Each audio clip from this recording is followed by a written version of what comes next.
Hello, everybody.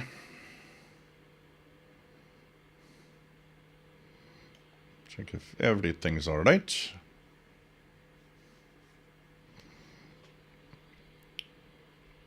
Audio seems good. Video seems good. Output seems good.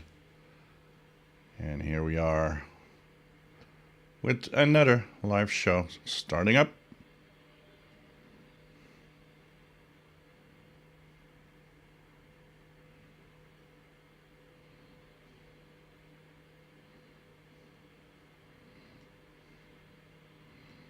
So this is okay here.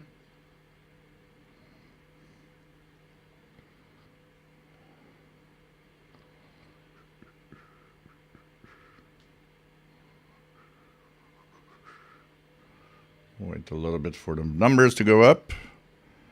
Today I've got a, haven't had this for a long time. Cranberry vodka is the drink today.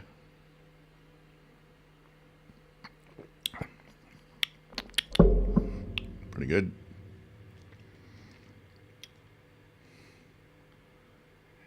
Can't believe we are a month away from Christmas, roughly. I am to build my Christmas tree tomorrow, Sunday.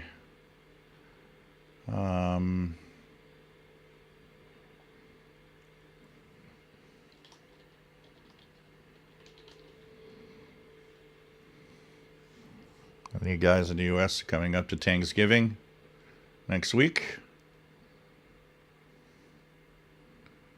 So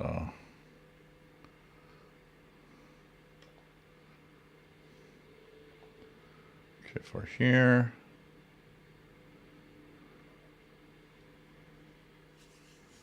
I thought I'd bring up a little friend here that I haven't used in a long time.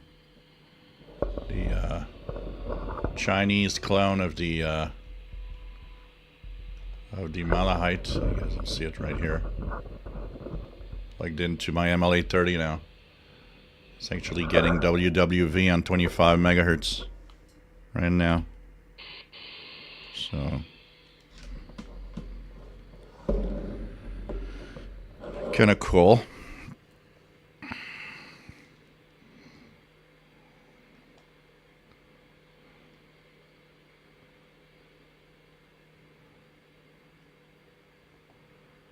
Okay, let's start this. Welcome aboard, everybody. This is the live shortwave show. That is every week at 20 hours UTC on the Saturday. And we are back weekly. Still a few people that didn't realize that now we are back to our weekly schedule and having a lot of fun. So it's kind of cool. Nice to have everybody here. And of course, we're here to talk about radio, entertain, and tune the bands and see what's out there. Got a few things we're going to talk about, a few radios that are coming my way that we're going to talk about, and a few little things, observations of the shortwave band that I want to talk about too. You notice maybe that my Yaesu transceiver is on 50 megahertz pretty much all day today. 6 meters was open. Made a few contacts up and down the east coast of the United States, all the way down to Florida. It was kind of cool. Seems to be quiet now. So that was kind of fun. Welcome aboard. This is a radio show. Whatever radio. Radio is radio. We just talk about shortwave mainly, but a lot of other things too. My name is Gilles. I'm located in Montreal, Quebec, Canada, northeast part of North America. We are live, like I said, every Saturday. 20 hours Universal Time. If radio is your thing, you're at the right place. If you're new to radio, you're at the right place. It's here that it all happens, basically. We, of course, have a chat room that you can join with wonderful people. Probably the best of all. We've got la crème de la crème, as they say. The best users, the best viewers. It's just a lot of fun. And I think of all the groups, I say it often, I've been in so many groups. A lot of groups are just not cleaning anything. And, you got a lot of of bad things happening in there. Here, that's not happening. And of course, they are helpful if you are new, you have questions, all of that. It is very, very cool to be with all of these people. We often say it, this is a solitary hobby, and this is the time where, well, you're not alone. You're with a bunch of other people. There's a big, silent majority in here. There's a lot of people that don't interact with us, but that are here watching and that are happy to be there. And, it's fine. Not everybody has to interact. And if you like just watching and be in your little man cave with your radios, it's perfect. When this is over, we have a Facebook group, which is now past 4,000 members. The Facebook group is also very active. This is where a lot of people, will mention what they're listening to, what they're hearing, pirates, all sorts of signals. It's fairly active, and when I have time, I also post some of the signals I'm listening to. And this is a great place where, you continue sharing with others in talking about radio and so on. So you can join the Facebook group, which is at the same name of this channel, which is Official SWL Channel. So great place to join and have fun. So this is definitely the place to be, and hope that everybody enjoys today's show. As I said, we're going to talk about a few things and see what's out there in the bands too, and of course answer some questions. We always have questions popping up over time. Here in Montreal today, it's kind of cloudy-ish and it's 6 degrees Celsius according to my weather station, which is something in the 40s.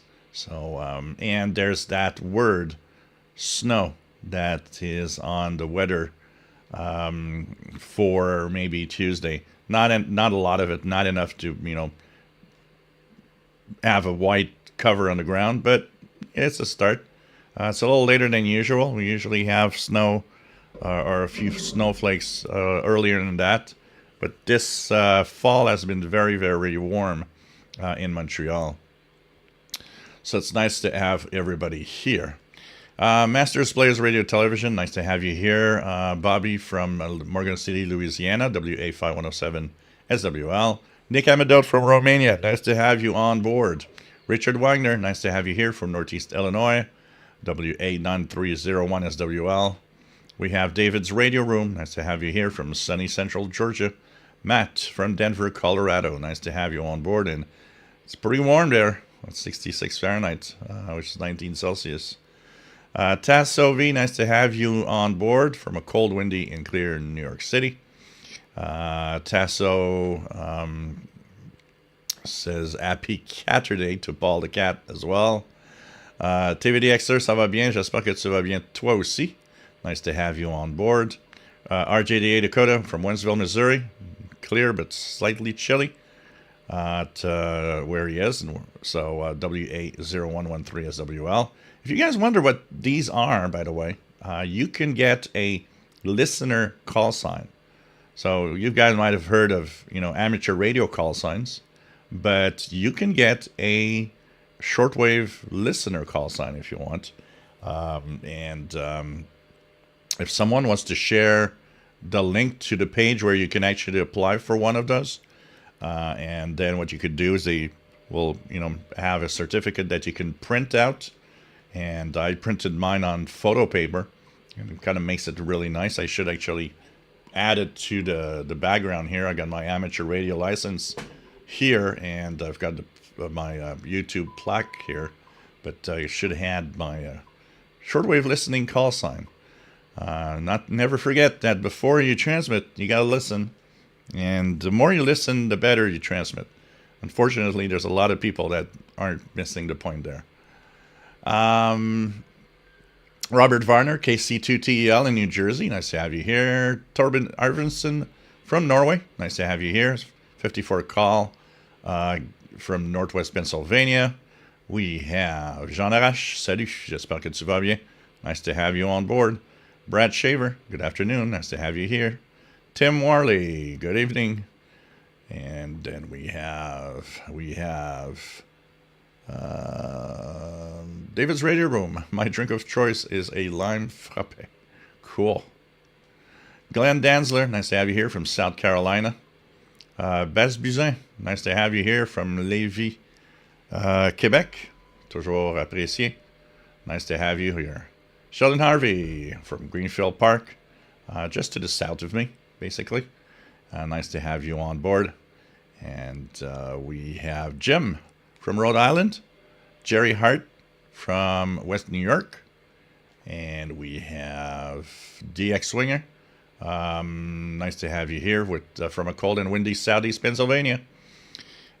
Tim Marley is listening to the WWCR3 transmitter in the UK. Darren Rogers, nice to have you on board from Long Island, New York. Matt says going to be getting all new computer system and have necessary motivation to finish the station rearrangement and upgrade, which has been stalled out for longer than I care to admit. You know, it is an important thing to do. Right now, my room here is a big mess. I would not want to show it on camera. You see the beautiful part of the room. But I started actually doing a slight cleanup. I need to do a bigger cleanup. I want to rearrange things around. It's super important that your listening post is nice and that you want to be in it. When if you let it go and it just looks a little sloppy or a little unfinished, it kind of takes away some of the I want to do radio part. But when you finish it and you do something beautiful that you like, it kind of attracts you to your radio. You want to do more radio. So cool. And do finish. And I hope that, maybe send us some pictures of that when it's all done. Mike WX50 from Northwest Arkansas. Michael, nice to have you here. Tinu S, nice to have you here from Switzerland. Mike Rotten Animal from Toronto. Pretty cool. We have Blog or Die. Nice to have you on board from Central Virginia. Let me just try to... There we go. Joe Tyson. Nice to have you on board. We have 57 Steve DX1. Nice to have you here from Southeast Georgia. Torben says, I do not have a ham radio myself. I have a small handheld Baofeng I use for listening for ships and air traffic. Otherwise, I use WebSDR just to listen to all the strange things there. Cool. You should get your ham license and become a ham. I'm sure you would like that. Jay Watterson 69, nice to have you here. Shout out to Paul the Cat. He's sleeping in the living room. He's on the couch. It's new. It's in the last 3 weeks. He started asking to get on the couch, and has been there a lot now, rather than being in the bedroom. So Matt converted my 6 Celsius to 42.8 Fahrenheit. Thank you so much. Torben says, being here, learning a lot about what I hear there and getting new knowledge. Cool. This is a place for that too. And it's, I wish I would have had this thing, some guy that I could watch, that I could be with others every week when I started out to learn. Because back in the day, learning was, books and club bulletins. It was a much tougher way of trying to get info. I can tell you that. Blogger Dice says the day has warmed up nicely in Central Virginia. Al Mason, nice to have you here from Central Ohio. Joseph from San Francisco Bay, nice to have you on board. Be cruising around tuning the bands. Cool. Shogun, nice to have you here from Ukraine. Hope it's not too bad in your part of the country. Always nice to have somebody from Ukraine here. James Farley from Old Bridge, New Jersey. KD2GUZ. Thank you, Matt, for sharing the Shortwave certificate page where you can just answer a few questions and get your. Usually, the certificate takes about a week, 2 weeks. If you don't get a notification in your email for the certificate, go and check out and search for it. A lot of people don't have it in in their email, and they realize that it was probably the spam filter blocked the email. But you can go and search for your certificate when you actually ask for one. Blogger Dice says WDX4JHH from Popular Electronics back in the day. That's is. So there's basically two types of calls for listeners. Some that have it from the Popular Electronics old in the old days, and the one from the Shortwave part of ARRL basically. I had a call sign, and I still kind of prefer that call. It's kind of stuck with me always. Radio Budapest in Hungary. You could be part of their club, and to be part of their club, what you needed to do was to send a certain amount of reception reports.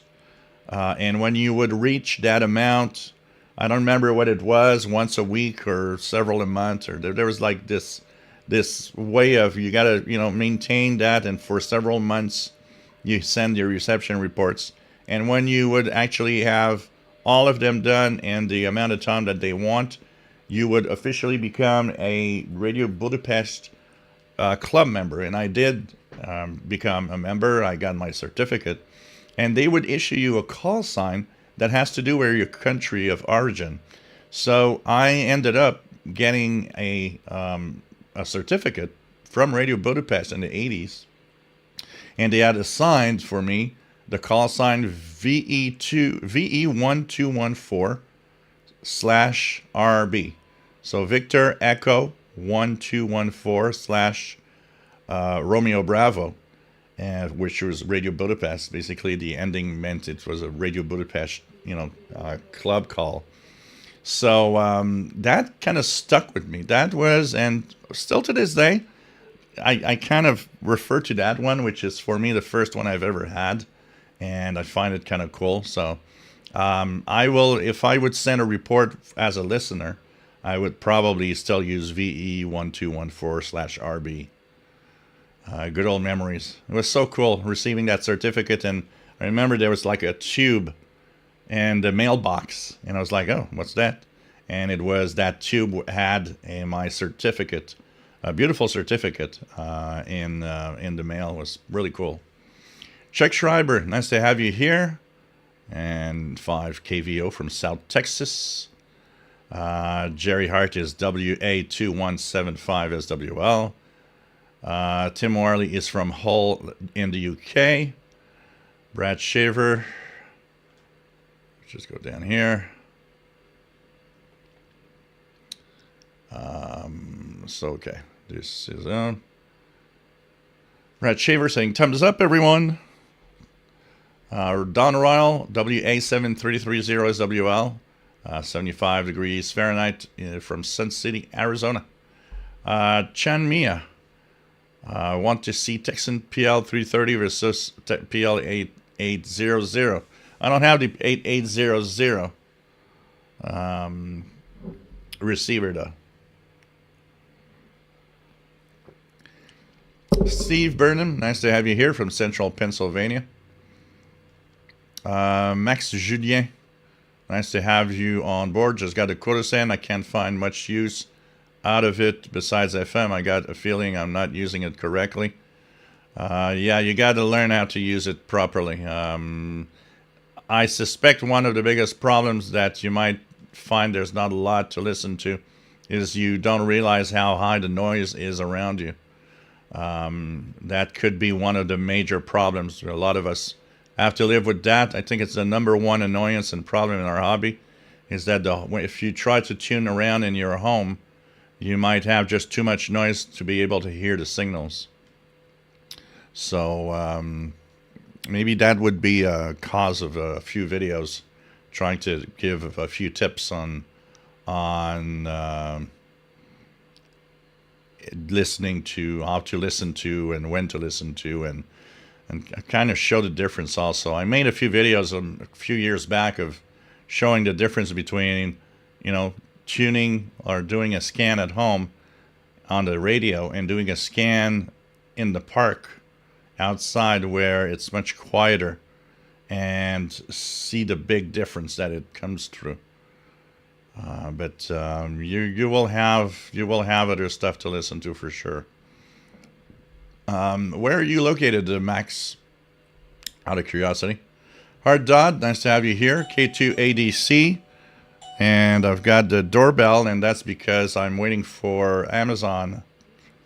So I'm just gonna let it. They're just gonna leave it downstairs. I'm waiting for a pair of jeans, so that's pretty much it. Or I will maybe just go and check out my package. I'll be back in 2 seconds. No, it's not a radio, guys. Not a radio. And for now, I'll be back in 2 seconds.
And we are back.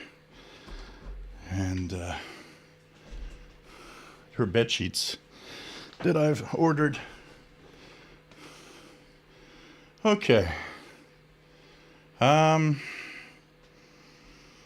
Steve Burnham, nice to have you here. Tarek Zayden, nice to have you here. Tarek from Cairo, Egypt. Ardad, K2ADC in New Jersey. Steve, 2E0, WZL. Nice to have you on board. And yeah, I see those, Matt, all the time.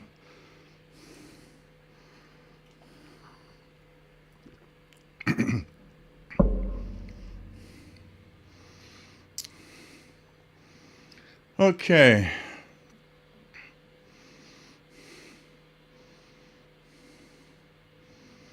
What do we have? Benjamin Sebastian, nice to have you here from Northeast Ohio. Been listening to Shortwave this week on his trusty DX440. That's my favorite rig out of the 8 I have. Cool. We always have some. We always have a radio that's kind of our favorite tour, Derek says, has anybody noticed the jamming in 8781 upper sideband at 0645? I've not heard anything about it. Jose Ferreira, nice to have you on board. Still have my AOA D1000. Cool. Planet 003, nice to have you here. And he has a Radio Budapest call sign OH1313/B. Nice to have a good old call sign. Okay, what else? Yeah, you'll have to try in a quiet spot, Max, and do a scan. Do a band scan to see the international broadcasts, and then go through what it finds when you're at the park. You might see that there's going to be a big difference. Jay Watterson, when there's female park rangers in there. Yeah. Joseph, why would you buy anything other than radio? Well, you know, I need to have clothes and other stuff too, because it would be kind of silly to, you know, not have anything else than radios and just walking around naked. What else do we have?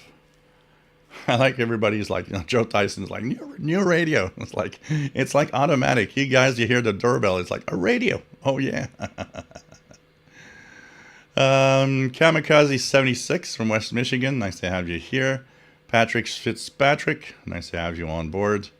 New jeans with special pockets for radios. That would be nice. Blogger Die, come on, you always have to have a radio on order. What else is there to motivate you to get up in the morning? Yeah, I know.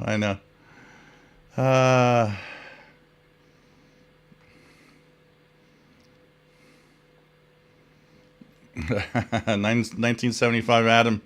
Pizza, and harder to blonde with that. Dennis, do they fit? They should. Blogger Dice says I was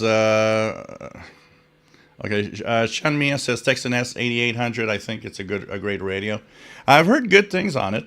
Honestly, I've heard good things. It's just too expensive for me to spend any money. I could ask an Onco if they could send me one so I can, you know, review it. But I don't know. I don't want to abuse my privilege of getting free radios. Blogger Dice says I was going to clean out some radios and I started on an eBay listing for a vintage Degen DE28, but I found that Kato USA has them new for $19.95 with free shipping. Yeah.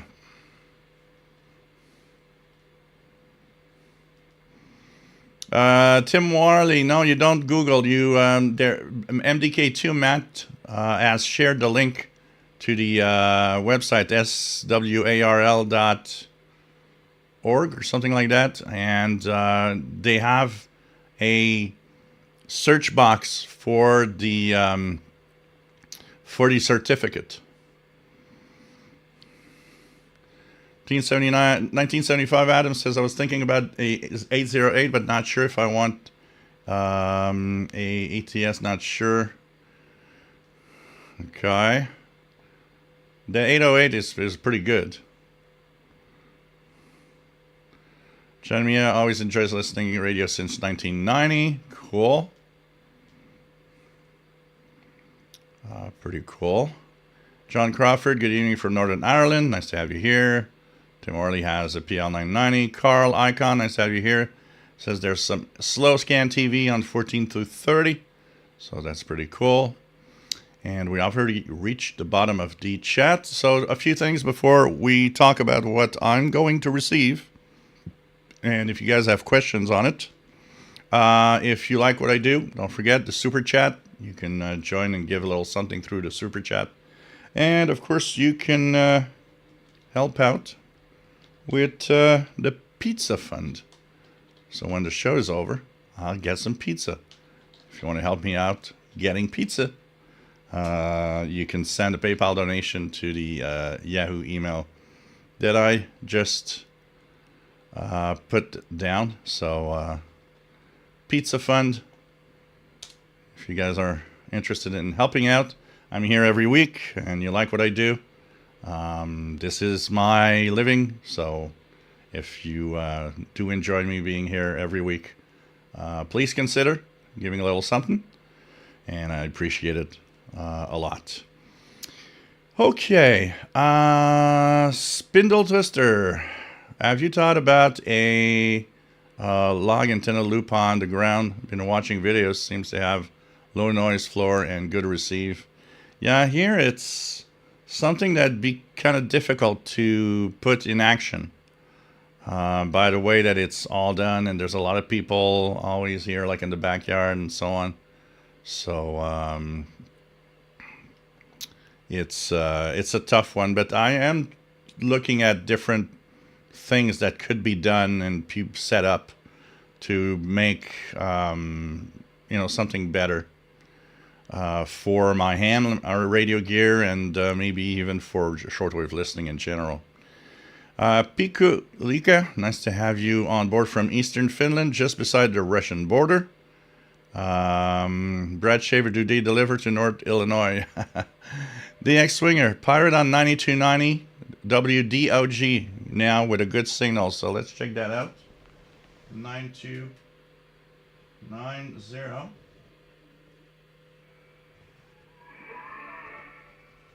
Extremely powerful here too. I bet I can get it here even on the icon. Upper sideband. Whoop.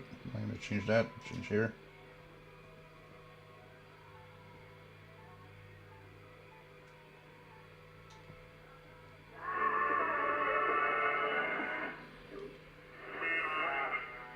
Yeah, WDOJ Pirate. With some music right now, 9290 kilohertz. Very strong in Montreal. So if you guys want to try that Pirate right now. Shogun says, hi again. I'm new in shortwave listening. Listening to radio on WebSDR. See all this waterfall, so many lines on 49 meter broadcast band and 40 meter licensed amateurs. The question is, what is happening and what is happening and what are the frequencies around 7,000, for example, and what will happen if, for example, broadcasts? Not exactly sure of your question, but 7,000 kilohertz, from 7,000 to 7,300. The 40 meter ham band, it's slightly different in Europe than here. It's shared from 7,200 to 7,300 with international broadcast stations in IARU Region 1, so in Europe and so on. The below 7,200, sometimes there could be some broadcasts, but they're technically not supposed to be there. But some broadcasters just don't care. But most of what you hear usually below 7,200 is licensed amateur radio stations, basically. Okay. Skipwave DX, nice to have you on board. Says back online, lost power up here. Catskills in New York for 2 days due to a snowstorm. Wow. Got to use my solar gen.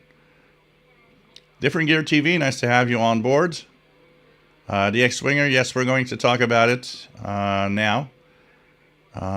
Richard Wagner, 9290, nothing but noise in Northeast Illinois. Sad because it's really strong here in Montreal. It's like S9 plus 20. That's on the MLA30, and on my Yaesu without the amplification, it's up there.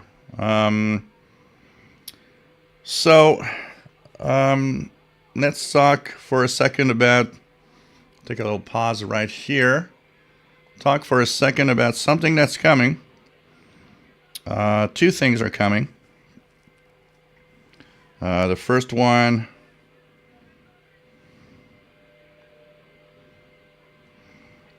Let me just find here. Okay. So I will be receiving SDR Play contacted me. John SDR Play contacted me and basically asked me if I wanted to have one of those SDRs to review. So basically what it is, it's the SDR play NRSPST. I'm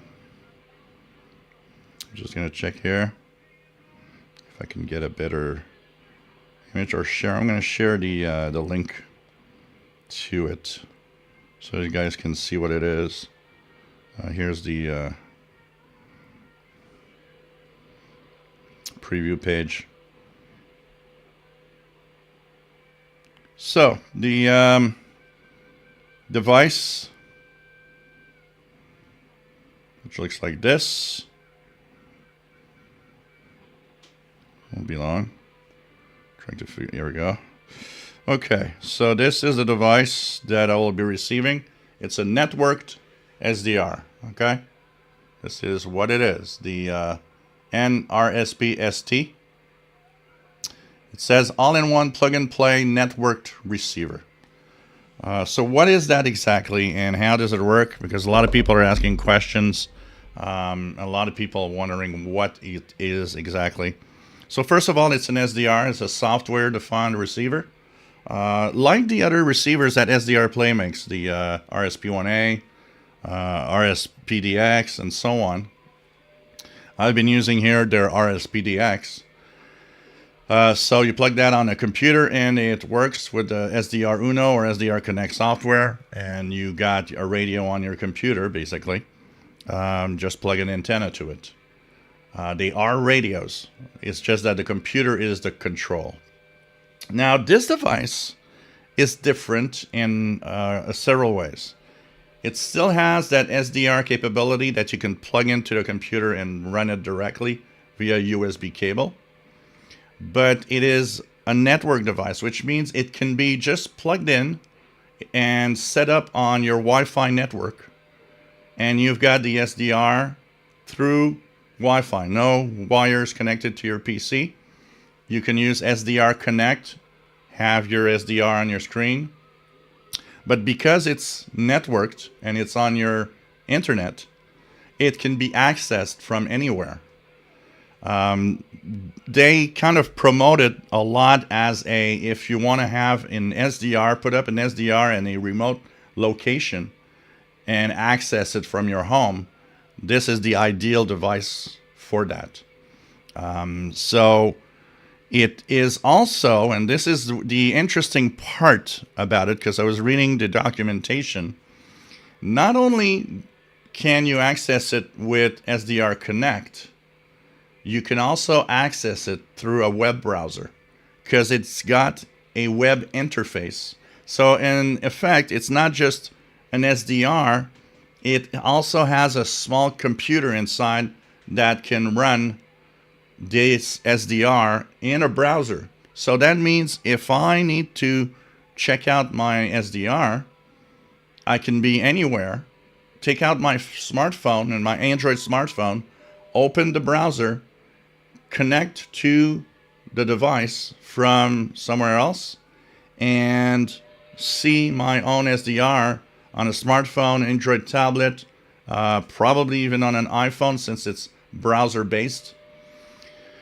So that is very, very interesting. It adds a new dimension to the SDR. Yes, you can network the other SDRs. You can network your SDR Play devices if you want. There are ways to do it.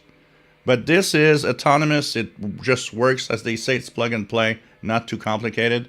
And you'll have two ways. You can use SDR Connect, which will connect to it, have the same capabilities, that same 10 megahertz spectrum that you can see. But it adds the capability that you'll be able to also use a web browser from any device and connect to it and be able to use it. So it's really, really cool. It has the same coverage. It's 1 kilohertz all the way up to 2 gigahertz, and has a couple of antenna inputs so that you can, 3 antenna inputs actually, so that you can listen to, either have your switch between antennas for your VHF, UHF range, or go to shortwave antenna, or depending on, your personal setup. So, I'll be getting this in the coming weeks. This is going to be extremely interesting to test out. It's definitely going to be interesting also for me that anywhere I go, I'll be able to, connect to it. Imagine, for example, videos that I could do where I have my Android tablet, I have my radios in the park, and I want to check if I can hear that signal at home.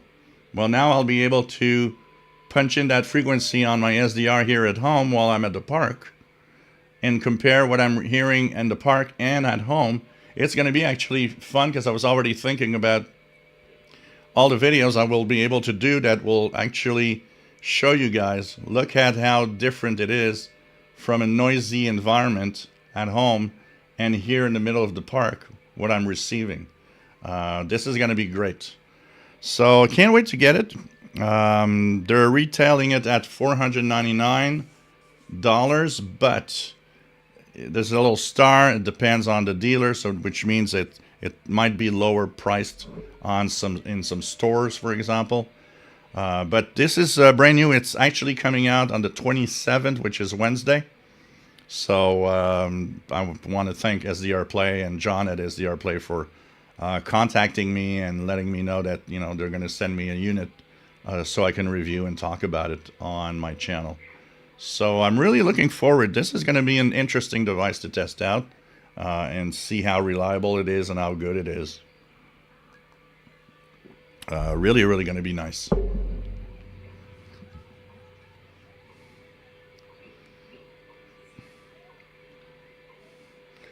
Okay. Let's continue here. Skipwave DX. Different Gear TV. Nice to have you here, the X winner. So yeah, just talked about it. Jerry Hart says, okay, DX. Richard Wagner. Let's go first, by order. Richard Wagner, 9290, nothing with noise in Northeast Illinois. Almesan, 9290, S8, S9 in Central Ohio. On the RSPDX. Blogger Die. Okay. Jerry Hart, 9290, strong in Western New York. Andrew Ross, good evening. Nice to have you on board. Very stormy in England. So stay safe. Yes, the cat is absolutely well. He's sleeping in the living room and on the couch.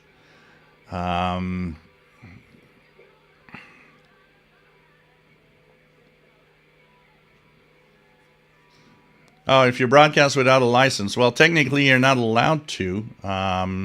So you shouldn't broadcast without a license. And it, depending on where you live, it could have consequences. A lot of countries have a hard time now, kind of checking who's, finding out who's the bad guys that are broadcasting without licenses or pirates and stuff. But still, it's better not to.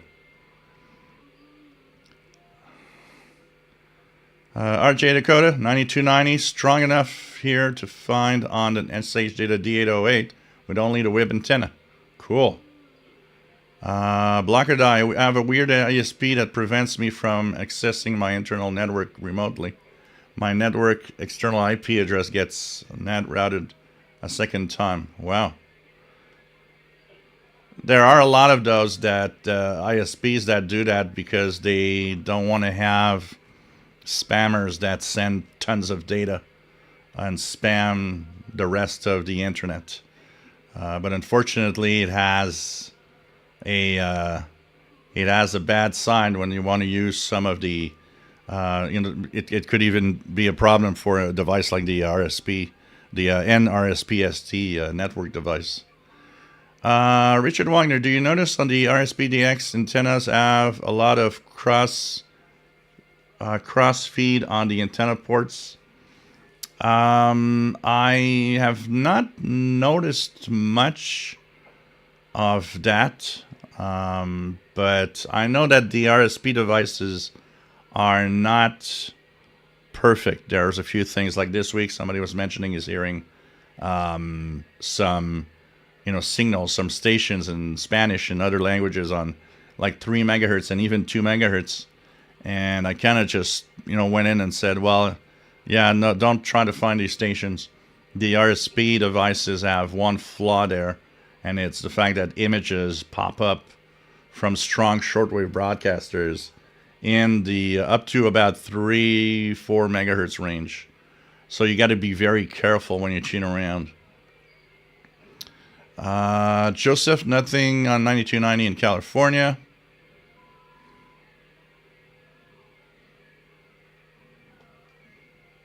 Rob, nice to have you on board from Phoenix, Arizona. Valtz, nice to have you on board. A bit late today regarding the RSP.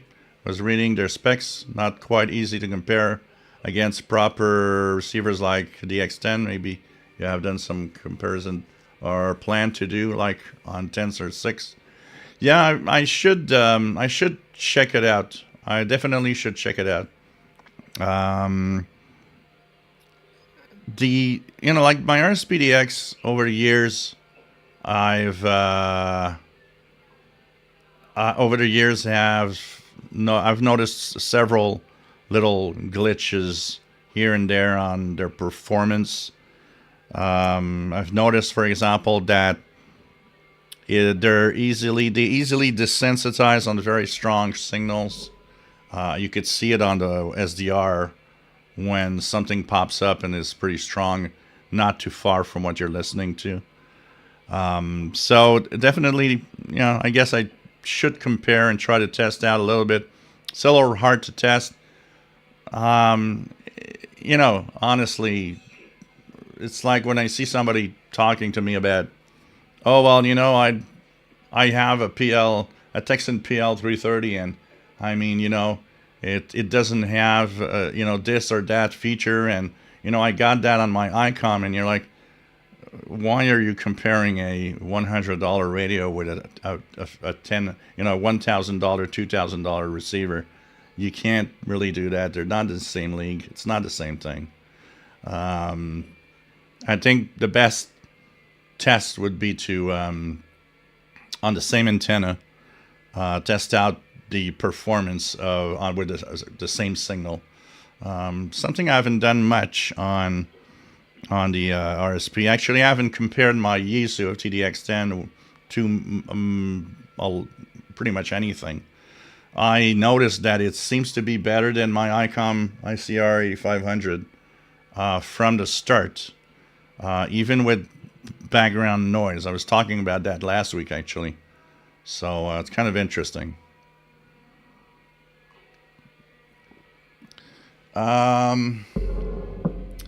Blogger Die 9290 USB barely audible in Virginia. Brad Shaver, I'm the best. It was you, Richard. Yeah, there's a lot of those. I've noticed that from the start. One of the things that I do in the SDR Uno, you can change the IF from low to, I don't remember the two terms. When you get an image, if you switch from one to the other, you'll notice the image is going to also shift. So when that happens, it's an image. That's my trick that I've done now to see if I'm getting an image or a real signal.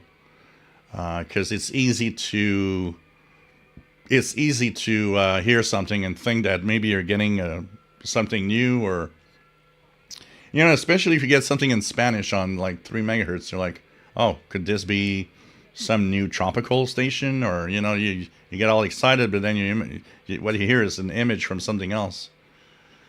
So we got to be very, very careful with the RSP devices on that. It's one of their flaws that does exist, and that's why some people are going to the AirSpy, because the AirSpy device does not have that. The AirSpy HF Discovery like this is pretty immune to that, and for a lot of people it's important because it kind of shows that they're probably a little superior in the electronics inside and the way they're doing things, or filtering out things. So that's kind of the war between the two. But take out those little things that are like the images below 4 megahertz and so on, they're still darn good devices, and I still think that, for bang for the buck, the RSP1A is probably the best entry-level SDR. Then you can go to whatever other device if needed. K2ZMM, nice to have you on board from New Jersey. Nice to have you here. Darren Pierce, nice to have you on board.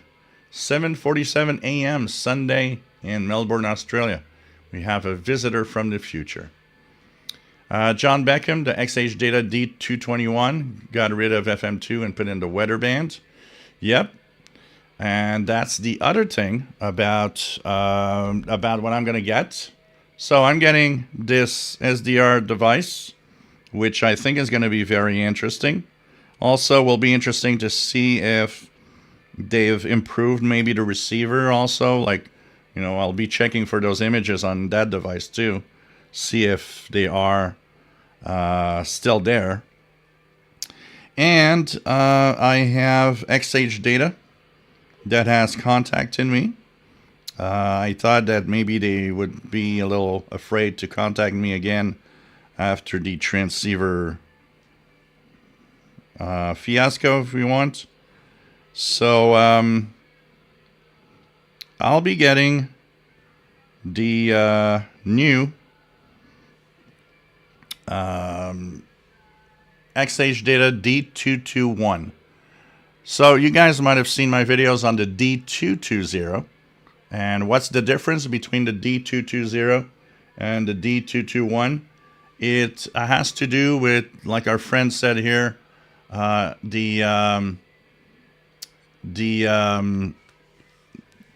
220 had the expanded FM band, which in North America serves no purpose.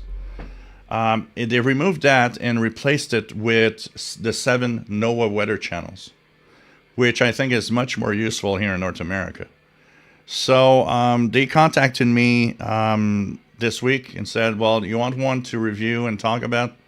So, of course, I said yes. So they are going to ship one to me this week. So it will be very interesting to see this little receiver, how well it performs. I like the 220. It's a nice little, good old style portable from the day. Yes, it's DSP based, so it definitely has some little, weirdness to it and tuning and so on. But still, it's kind of cool in it. You receive stations on it and shortwave and everything. It's not a DX machine, but it works well for what it is, especially if you look at the price. They're below $20. They're like, I've seen some people buy the D220 for like $9 on Amazon. The D221 with NOAA weather, I think somebody said that it was like $13 on Amazon with the Black Friday deal or something. So it's like, wow. So it's going to be interesting to test out, that definitely. And I think that it's fun to have a radio that has the NOAA weather channels. I think that will be more useful. And if it performs pretty much the same on shortwave, I guess, anyone in North America and US and Canada, at least, the D221 will be a better choice than the D220 with the expanded band. Different gear TV. I wouldn't buy an iPhone since they're too restricted. I also wouldn't buy the Elon Musk ePhone. Android is the best option. Yeah, when you want to do, be kind of free to do stuff, definitely Android is like Windows. It's like you do almost what you want with the operating system. So that's why I have an Android phone. I had a iPhone. I had 2 iPhones in my life. And then I moved to Android because of the freedom of what I want to do. And I've never looked back. I will never own an iPhone again. I'm not interested in those devices that are like locked down. And this is sad because that's the thing with the iPhone. There's a lot of things that you're unable to do. And I get that question from time to time. It's like, oh, I saw you use a SDR dongle, the RTL SDR, on your phone with software, with the SDR Touch. Can I do that on the iPhone? And no, you can't, because they restrict, the phone's use and where you can tap into the system for security reasons, which is fine, but it prevents you from doing those cool things. So that's the problem. But in terms of security, yeah, it's a good choice. It keeps the users much more secure. Absolutely. Okay. What else do we have? Tristan, nice to have you here from Newfoundland.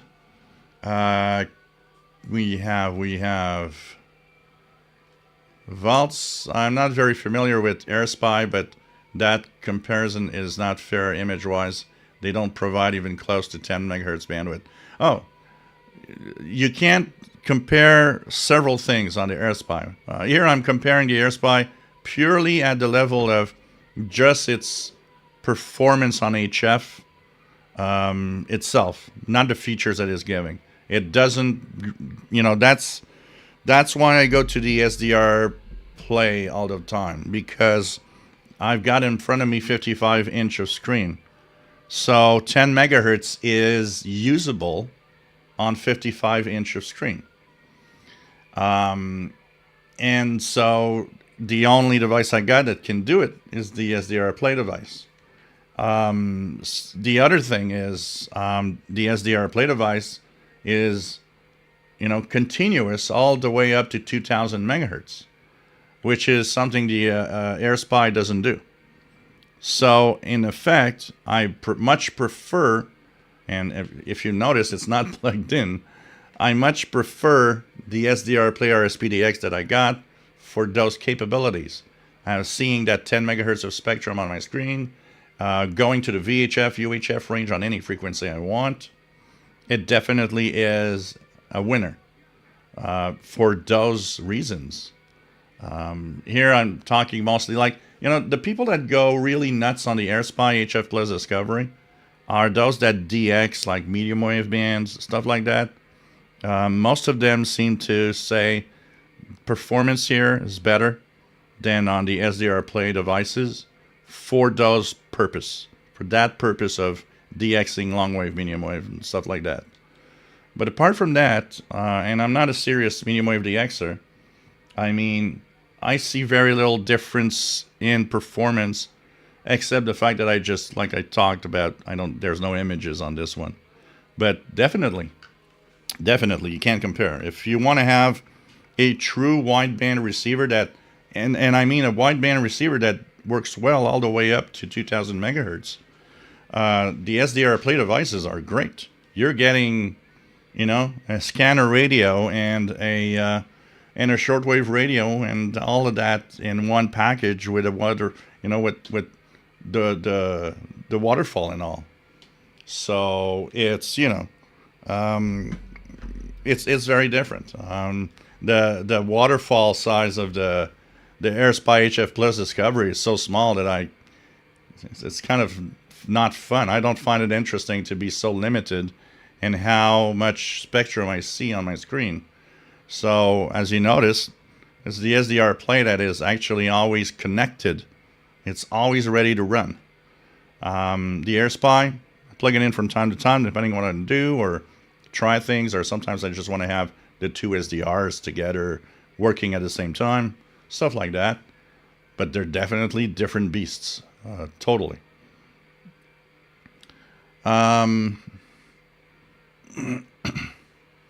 David's Radio Room says, hope the D221 will fit my new jeans.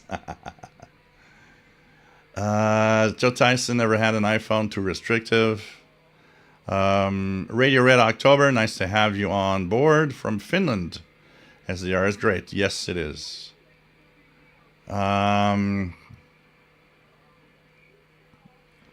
When's my turn on the couch? Replacing Paul the cat? Rotten Animal, my girlfriend is a ham and she connected a SDR SPDX2 to a laptop, then a router. It was about 60 miles from her house, her farm. She and other hams would log in to use the SDR.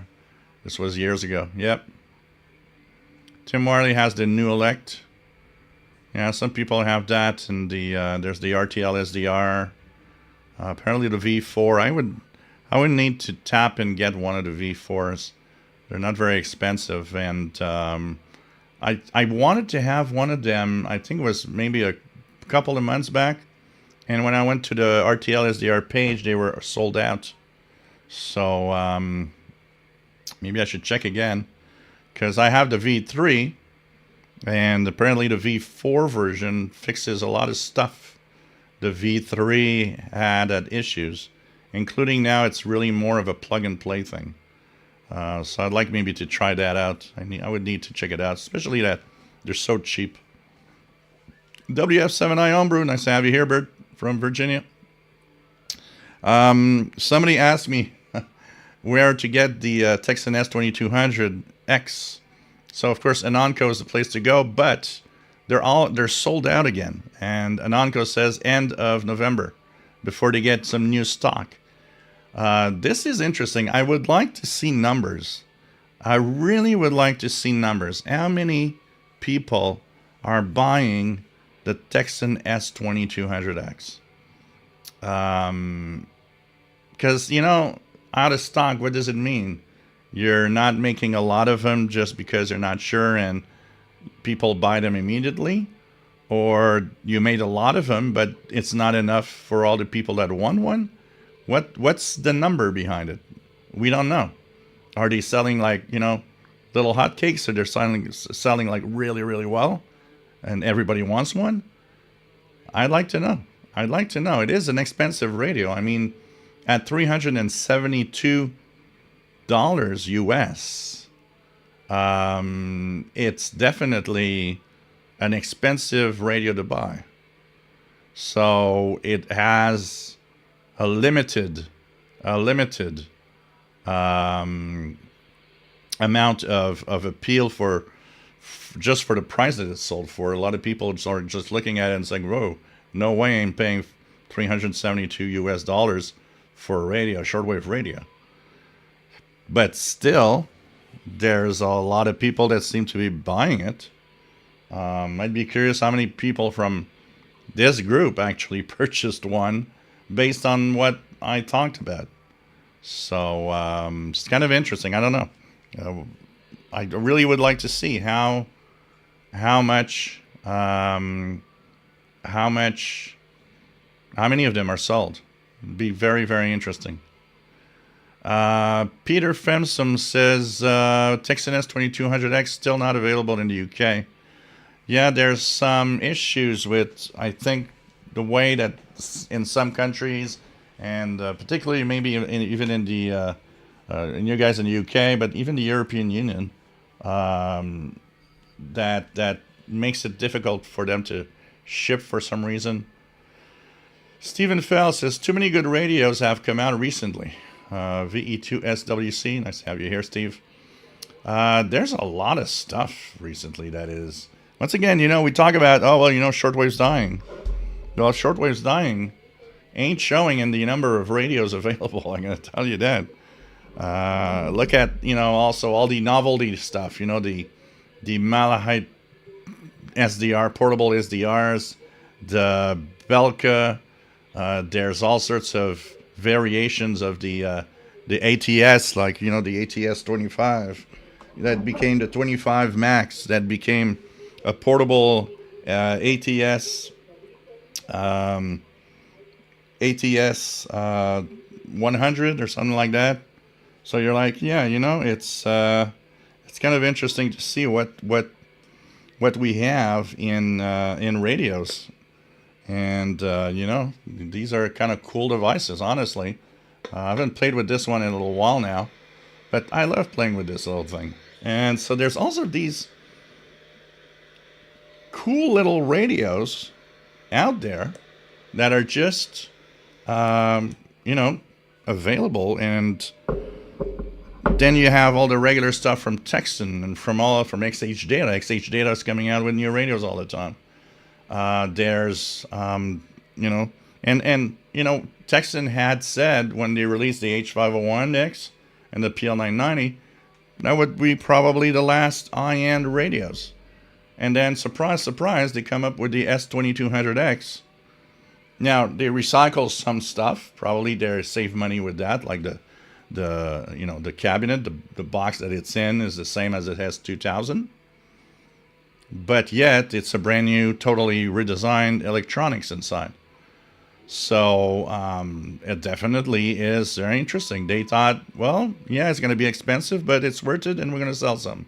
Somebody was convinced, and it seems that it's working.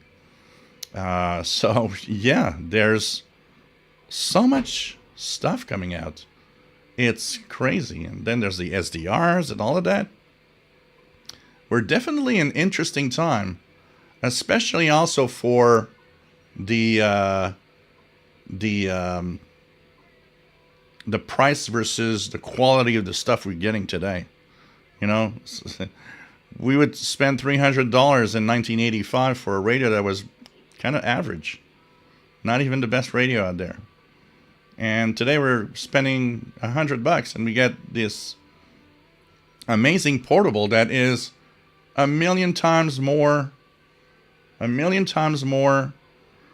interesting than any of the 80s portables for, you know, a lot less.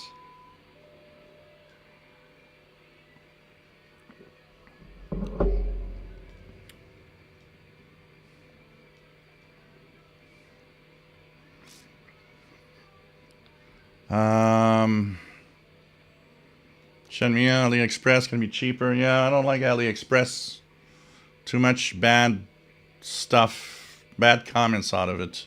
And Onco is the best for the Texan radio because you get one hell of a good service. And Onco is, I would not buy a Texan radio outside of an Onco. Anywhere else, nope. An Onco has usually a good price. And you got a problem, anything, Anna from an Onco is absolutely fantastic. You get one of the best services out there. So,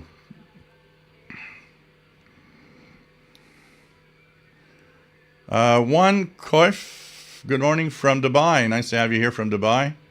Just got the PL990X. What antenna should I get? My place surrounded by buildings. I would say that the best antenna you can get yourself is a magnetic loop, like the MLA 30 magnetic loop. Not too expensive, and with the 990 is going to work great. If you have a lot of noise, that is probably what is going to save you and maybe help you listen to something.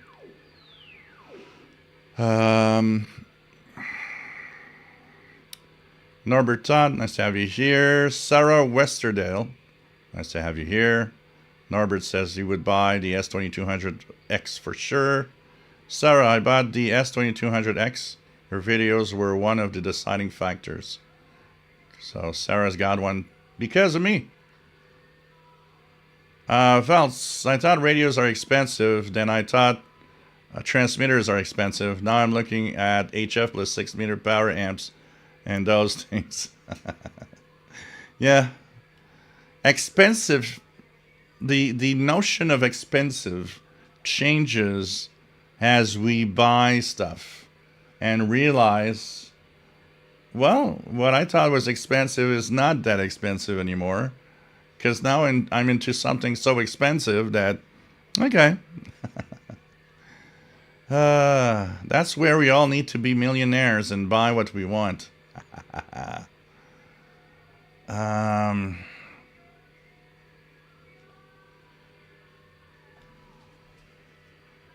54 cal, is there a way to find a couple receptions from 1119 540 UT? One was in French around 9800, and the other was, I think, Eastern European on around 9750 on the D219, so guessing the frequency. So something in French at 0540, I think Radio France has a frequency there at that time, because I listened to something. Let me check it out here. Let's go to Let's tap in 9800 and see what's around it in French. It's tough to know what frequency you were tuned to, though. But oh, you were getting. I'm betting that you were getting Radio France International on 9790. They are on starting at 0400 to East Africa, and 05 to 06 they're to Central Africa. I wouldn't be surprised because I think I hear that one regularly when I'm on the listening at that time and the 31 meter band. So that would be what you were hearing. I know there's something very strong. Let me just check it out here.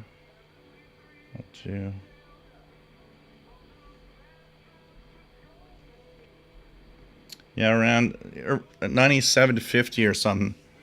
I recall hearing something really, really strong there and wondered what it was one night. So not sure about the other one, but I'm pretty sure the French one, probably Radio France on 97.90.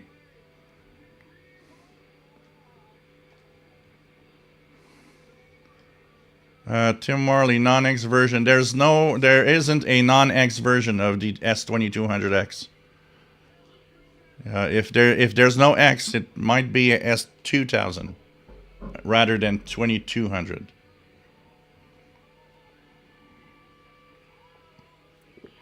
Jim Gordon, nice to have you on board from Dundee, Scotland.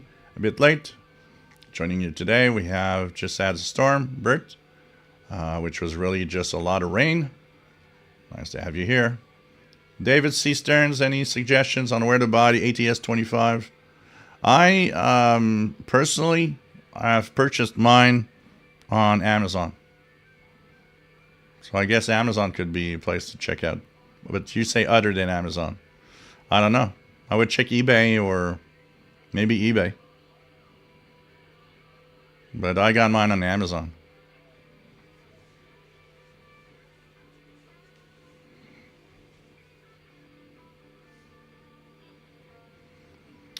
Richard Wagner, 25 megahertz WWV was weak when you started, then got really strong at 2030. Now is buried in noise in northeast Illinois. 20 is better, so is 15. So pretty cool.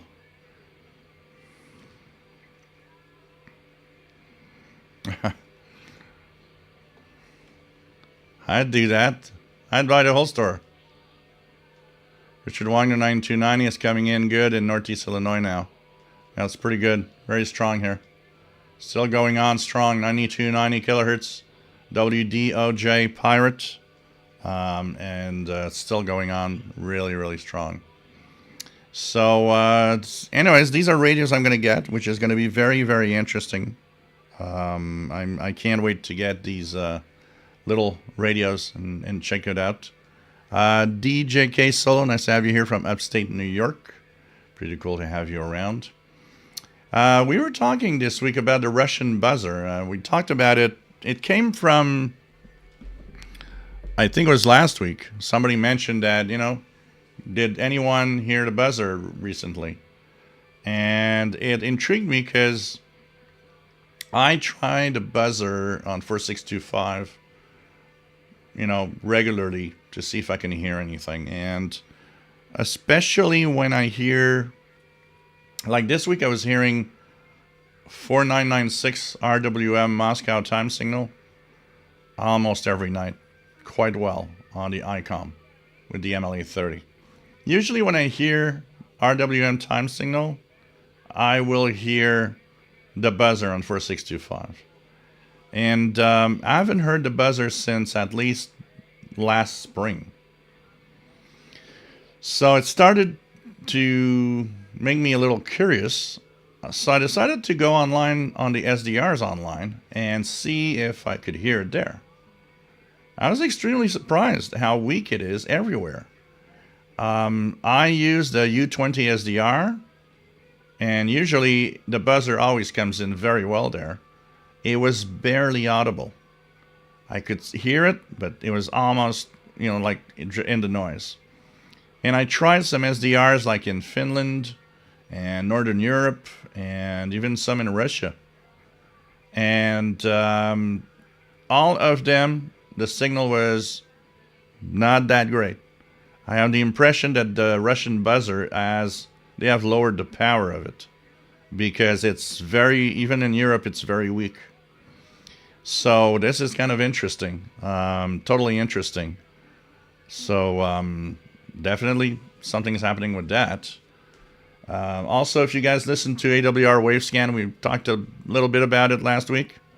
The fact that the Radio Netherlands transmitter site being converted into a HF military transmitter site, with the European Union now requiring that all of the military equipment, the tanks, the everything, planes, whatever, boats, be equipped with HF radios again. I think they've noticed that, HF can be very important. So this is going to be interesting to see if we hear some new stuff on the bands, thanks to what's happening there. Brad Shaver, I'm curious, I would guess, if you will be getting my line of t-shirts. Yeah, I would have to find some really good deal, because everything that you look at is like so expensive for nothing to make, any type of things to sell, or I don't know. Richard Wagner 9290 coming in good in Northeast Illinois. DJ K Solo, okay. SWAT Cats, nice to have you on board. Thank you for the donation. KC5VOY. Greetings and to everybody, and nice to have you. And meow to Paul the cat. So yeah, he's all right. He's sleeping on the couch in the living room. Yep, absolutely. Tim Warley, correct. Just look, good info. Yeah, because the 2200 has an X, always an X on it. Usually, if you see, and it's because it's easy to kind of overlook, just like look quickly, and say, oh, there's one that has no X, but it's not the 2200, it's the 2000, and that is not worth that price. The 2000 is really not worth that price.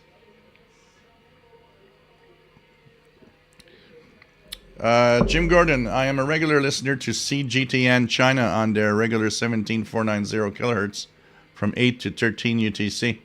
Lately, I've noticed frequent utility QRM on this frequency. Anyone else noticed it? Is it data transmission? Well, you got to keep in mind that 17490 is a utility band. When they're on 17490, they're outside of the international broadcast band. So there's definitely possibility that there will be utility signals, for sure. For sure.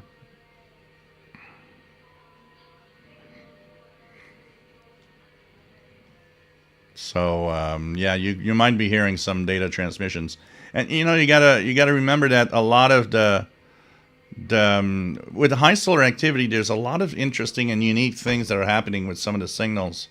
I was talking about the other day of 15770, the WRMI frequency, where you often hear a radio teletype over it. And when low solar activity was in effect, we wouldn't hear it. But now we're in high solar activity, so some of the signals that weren't making it or weren't strong enough to interfere with anything now are stronger because of solar activity. And so we hear things that we didn't hear for a long time. When I started looking at the frequency on the internet, I've noticed that RTTY signal on 15770, it has been logged way back in 2014, 15. It's been there for a long time. It's just that with the variations in solar activity, it wasn't interfering with WRMI. But now that we're in high solar activity, it is. So, there's all sorts of weird things like that we notice now. For example, I look at the Preom website to get the number stations and their frequencies. And when solar activity was lower, all the Asiatic ones, like the Russian Asiatic one, every transmission that was for the Pacific Ocean and so on, that's transmitted, in Asia, I wouldn't hear much of anything.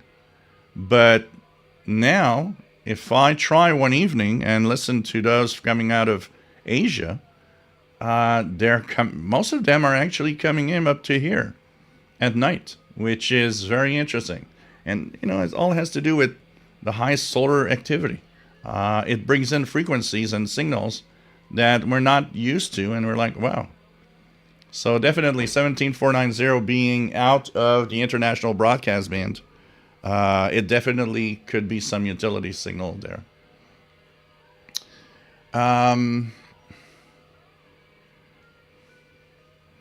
Joe Walker, if you weren't worried about the money, would you notice enough of a difference between the duo invested in good diversity versus a DX in regards to medium wave?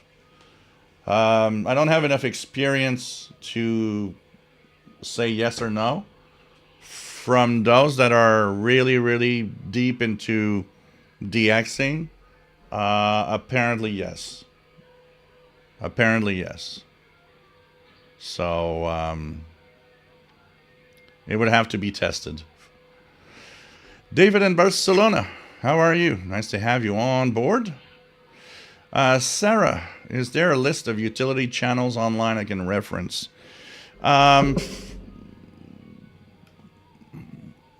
EIBI space that I use for shortwave schedules is, I think, a starting point, because they have a lot of utility broadcasts are in that listing, which is very nice.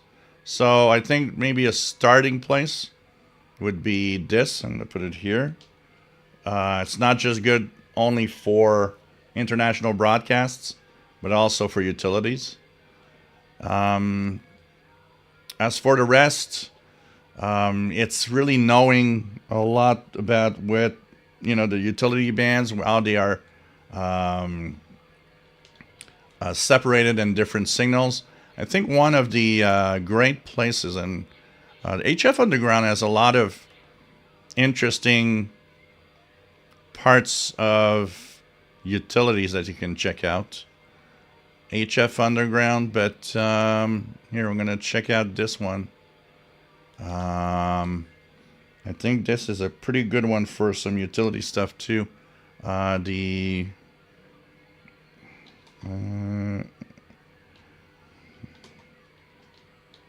Just gonna try to find the page. DX Info Center. So DX Info Center, I think this is a great resource. Go on the this page. I'm going to put the link here, and for those that don't know about this page, so this is William Hepburn's page called DX Info Center. Has a lot of very interesting stuff on the page, but on the left side there's a station list. Here's the link to what I'm talking about. Here we go. So when you go there and you look on the left side of the screen, you will have time signals, maritime signals of all sorts, both voice and Navtex and digital, aeronautical stuff, meteo stuff, press, faxes, beacons. There, click on one of those and you'll have frequencies, listings, and even times of their broadcasts from all the utility signals around the world. And this list from William Hepburn is always updated very, very regularly. So check out that place. It's definitely one of the places to go and check out for utility signals, for sure.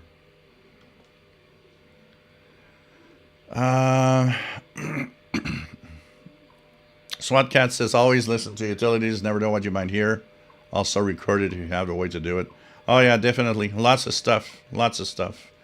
James Farley, can you explain how to log in Simpo? Yeah, the Simpo code is was used a lot in the past. It's a way to give out the type of the signal strength, but not just the signal strength, the different things that can actually change the quality of your reception. So Simpo, the S is for signal. So that's the first one. How strong is the signal? It goes from 1 to 5. So it's an interpretation. You'll have to, what do you give this signal strength? So say you're getting a full scale signal that's super clear. Well, your S is going to be 5. I is interference, mostly local interference. So you might have a signal of 5 is very strong, but it might be noisy still because of local noise. Then you'll have to vary that I interference. So of course 5 means it's clear, 0 means it's really, really trash interference over your signal. And so you just, once again, by listening, just will extrapolate, will kind of say, well, okay, the signal is 5, but there's a little noise on it, so I'll give it a 4. Noise is atmospheric noise of all sorts, and that is static crashes from thunderstorms, stuff like that. There are days when the bands could be noisier also. You'll, once again, give it and try to, say, well, I'll give it a 4. It's a little noisy also. P for propagation, depending on all sorts of factors, the signal can start varying a lot. For example, signals that come over the poles are often fluttery, so that kind of makes the signal a little harder to hear. So propagation and the fading, is it fading a lot? Stuff like that, you'll, of course, once again, no fading at all, their propagation will be 5. Moderate fading, well, we'll put it 3. And O is for overall. So you'll do an average of the 4 first numbers. So if I would give a 5, 4, 4, 3, I would probably average it as 4, because most numbers are higher than 3. Well, that was a 4 overall. But, it's all your perspective, basically. Vault says, regarding HF and military, a month ago we had 2024 exercise Noble Skywave, an international high-frequency communication competition, entailing participation from international partners. The exercise will see the establishment of voice and data links between domestic and international teams via HF Skywave propagation. I think it was organized by the Canadian military. So you see, that's interesting. I know that Canadian military are involved in a lot of things, a lot more things than we know. Here, if you ask the general population about the Canadian military, a lot of people are going to laugh, or going to say, "Well, yeah, that thing," because it's been underfunded for so long that even the equipment we got is kind of a little too old and kind of bad, in bad condition. And there's a lot of, not just the military, there's been a lot of people saying, maybe we should invest more and do something with that. But still, I know that there's in the functioning parts of the Canadian military, there's a lot of collaboration with, NATO partners, for example. And I know that there's a lot of things going on, especially in field of radio communication. Things like that are, tactical. Canadians are known to, and be pretty good at many aspects of the military space. And so I would not be surprised that Canadian military be part and even be the leader of that type of, especially with radio communications. I mean, we've got the alert station up north, the northernmost place that has people in the far, far north of Canada. And even though a lot of it is remotely used today, there's still people there. I always check every year and see if they have because they post up on the Canadian military page, job openings. You go there for 6 months, and I would love to see that. I would love to see, because it's really a communications post. They are monitoring a lot of stuff from there, apparently, including a lot of Russian signals. So I would love to be there and see what it looks like, the equipment they're using, and all the radios from the top of the world. That would be kind of nice to be there.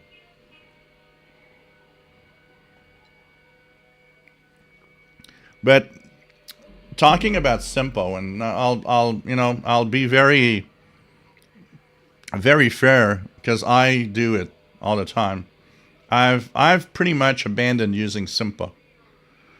Why? Because newer people at stations often don't even know what it means. So I've actually started describing the conditions instead of using Simpo. So, if I do a reception report, I'll be saying, well, your signal was strong and clear. There's a little bit of fading at times and a little bit of noise, but nothing to prevent me from hearing your program very well. It just explains, yeah, okay, you were hearing our signal, you were listening to us, and it was good,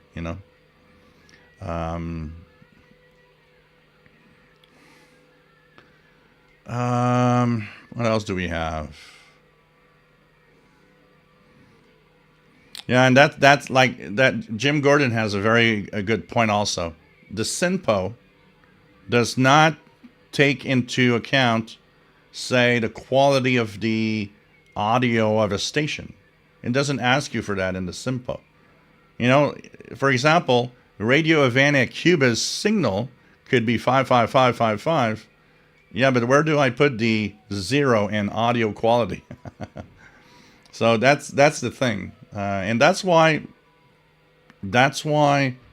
I prefer just mentioning it and detailing it.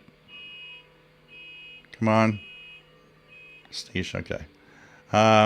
So when you just describe it with your own words, I think it's for a lot of people, it's better. BMC Bike, nice to have you here from snowy Switzerland. No snow yet here. No snow yet. No problem, Sarah. I'm happy. Danny, Shortwave Radio DX, nice to have you on board. Great website. I use that site a few times, especially when looking for longwave and VLF station. Toast and Love, nice to have you here. Joe Walker, comms is everything.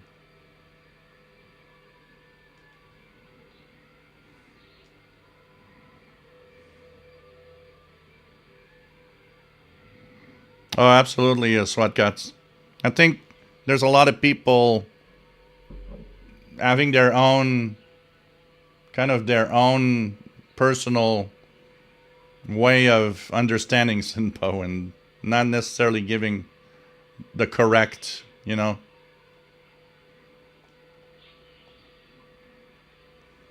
And there's so many factors, because overall, you could have a signal of 2, but have 5 in the interference, 5 in the noise, 5 in the propagation. So what would you give as an overall? You can't give it a 3, because you might say, well, even though the signal is only 2 out of 5, I hear very, very well what I'm listening to. So what happens? You will give it a higher note than it should, because you need to tell them, well, the overall quality was good. You could give it a 4, for example. It's very, and like I said, and like the same thing with audio quality. It's like there's no place for the audio quality of the broadcast. A bad transmitter with a hum on it. So that's where explaining it with your words is actually better. JYR, Elite Traveler AM FM Shortwave Radio versus Siwadon R108 Radio. Can you please suggest which one is good? Elite Traveler. Trying to figure out. I would guess they're pretty much the same in performance-wise. Joe Walker, we got a station just down from here in Newport. One of two for the Canadian military for shortwave. I would love to have access to all those antennas for just one day. Don Royale, nice to have you here. WA7330WL. Simple was big in the 80s. Now no one knows what it is. Yeah, that's why I prefer the let's explain it in our own words. Because when shortwave was bigger and all stations were there, the people at the stations were kind of used to and would understand what it means when you would put that simple code. But today, it's for a lot, it's like, what does that mean? 54434. I don't know what that means. Space Junk Radio wants us to check it out tonight, 9 p.m., 6965 upper sideband. So guys, put that in your list for listening tonight. 9 p.m. Eastern Time, I would guess. So that's 0200 Universal Time at 6965 kilohertz upper sideband, Space Junk Radio. So that's going to be interesting. So thanks for letting us know in advance. I'll be checking it out. Kev Michael, I heard 2KY and 1017 kilohertz with Sports Stock, 1017 Sydney, Northwest, North-Southwest Australia, 11 p.m. David, the way I understand Simple, the overall can not be lower than any of the other elements. No, it's usually kind of an average, but it like we said, it varies a lot and depending on so many conditions. For sure. C Marty 128, nice to have you on board. Tostanov beverage antennas are supposed to have lower signal strength, but very low noise. Well, a beverage is mostly made for the most part, for lower frequencies. They're extremely long and are directional. A real beverage is extremely directional. So that is what most medium wave, really, up there, expert medium wave, long wave DXers will be using on the very, very low bands. Beverages are rarely used in shortwave.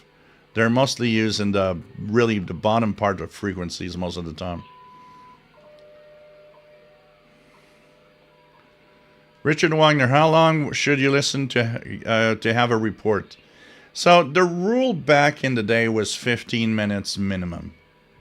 So I would guess if you can give enough details in 15 minutes, it's probably going to work. I personally always thought that it was kind of a little cheap, meaning that, I'm doing the bare minimum 15 minutes to get my QSL card. So I would most of the time do, if the broadcast was 30 minutes, I'd do a full 30 minutes for the report. If the broadcast is an hour or more, then, you do 20, 30 minutes, and it's enough. The important thing anyways is to have enough information that they can verify. Now, talking about verify, I don't think any stations verifies that anymore. I had somebody, a couple of years back, somebody said he'd heard, the Voice of Hope Taiwan, and I had checked at the same time, and it was clearly CNR1 jammer. And he sent a reception report and says, well, you were wrong. I got a QSL card. And I said, yeah, because they don't care. They didn't check anything. They're saying, oh, well, okay, here's your QSL.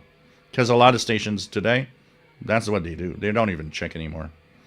And what happens is, at some point, he came back to me a couple of weeks later. He had a friend that talked Mandarin, and he made him listen to the broadcast. And his friend told him, yeah, the guy's right. This is mainland China radio, CNR1. So he came back and says, well, you were right. I was wrong. Yeah, because I don't think most stations really check anything today. Back in the 80s and 70s, they would go and check the log, verify that your report is correct, and stuff like that. Today, I don't think they're doing it. Kevin Michael never uses Simpo code or UTC time for QSL card. Well, UTC time for an international broadcast is good. UTC time is very good. Where UTC is less useful, if you're a medium wave DXer. Stations on the AM band, for example, they're not working in UTC world. They're local stations in a local market.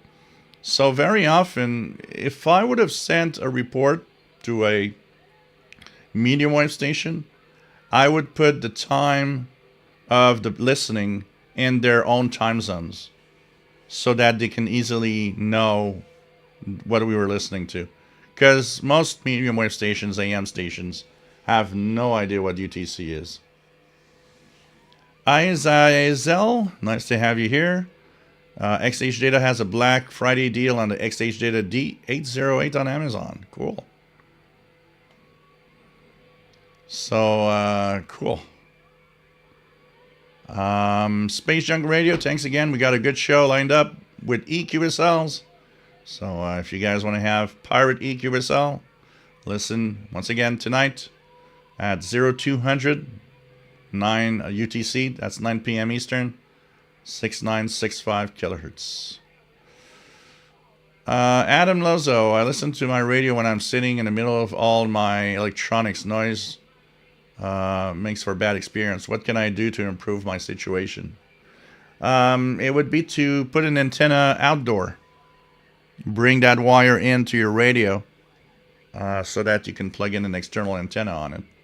So that would remove the noise from your spot. Like, for example, this is pretty much what's happening here. I'm still listening to the Pirates on the ICOM here. I do amateur radio stuff on my Yaesu here. How can I do that in the middle of an office that has tons of electronics? I bring in the signals from external antennas outside with a shielded cable through my radios. And this gives me the possibility to do what would be totally impossible if it was just done within the room here. And you can, have something very simple like an MLA30 magnetic loop, which would probably work very well. Our Dodd says English author Peter Wright, who wrote a book, Spycatcher, in the 80s, and said in the book that the Royal Canadian Mounties were the most reliable intelligence agency. Yeah, and I believe to this day it's still true. The Canadian Secret Service, I think, is still regarded highly today in its intelligence gathering and reports. We had a couple of things happening in the last. There were some tensions with some,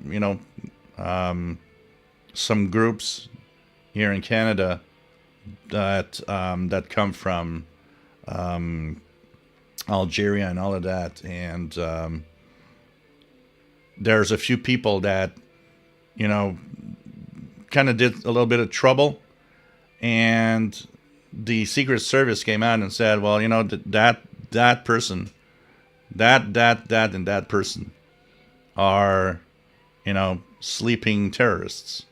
They are actively connected to some terrorist groups outside. And that's where you see it's like, okay, you know your stuff. You know who's the troublemaker here. And it's kind. And of course, these people come back and say, "Well, no, well, you are wrong, and you don't even know." And what is this? I'm being picked at and saying that I'm terrorist and blah blah. But I mean, they know. Let's face it, they just freaking know. But I believe that the Canadian Secret Service is still highly regarded around the world.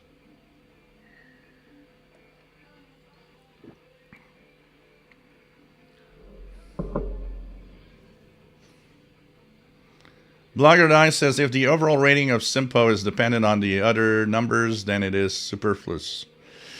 Jim Gordon, Jill, can you check out the buzzer in 4625? I've just heard it weekly here in East Scotland. Yeah, that's the thing, is you're hearing it weak. You should hear it pretty strong, not weak. I'll try it now and see if it's Carlos Santana on WDOG Pirate. So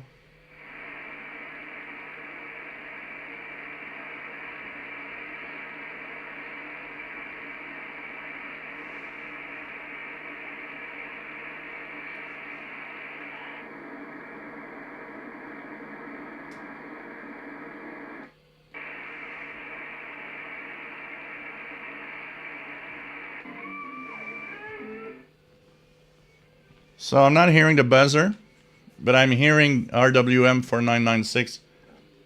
Time pips, very, very weak.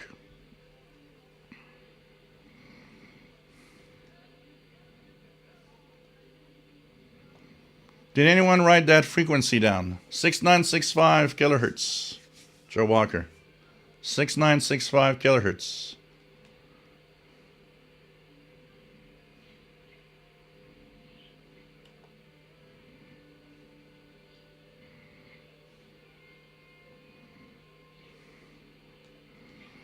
Yeah, magnetic loops are really, really the best choice to try to lower noise as much as possible. Kev Michael says 41 meter band is full of Asian stations, China and Korea, NHK Tokyo, Japan on 7225. Matt says overall is an average if you have a strong signal and a good propagation. But there's bad interference from, say, an adjacent signal, then you'd give an overall 3. Yeah. It all depends. But yet, you could have conditions where because signal strength could be 2. And yet you could have the clearest of reception in a low noise environment. That we forget that, but in the 80s, that was a lot of our listening. We forget that a lot of signals we heard in the 80s, they weren't top signals. They were very average signals, even weak signals, but we didn't have noise. So we'd have a clear reception. And that kind of fools the Simpo code a little bit because, yeah, your signal strength was 2, but there was really nothing bad on the signal. So, the interference could be rated as 5 because there was really no interference. Noise, 5 or 4, and it's very difficult. And again, I think the important thing to understand today is that using Simpo is useless today. Most people don't understand it at all at stations anymore.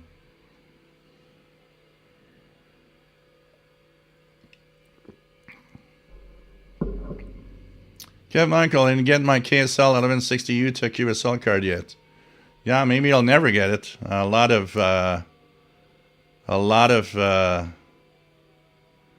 dogs howling.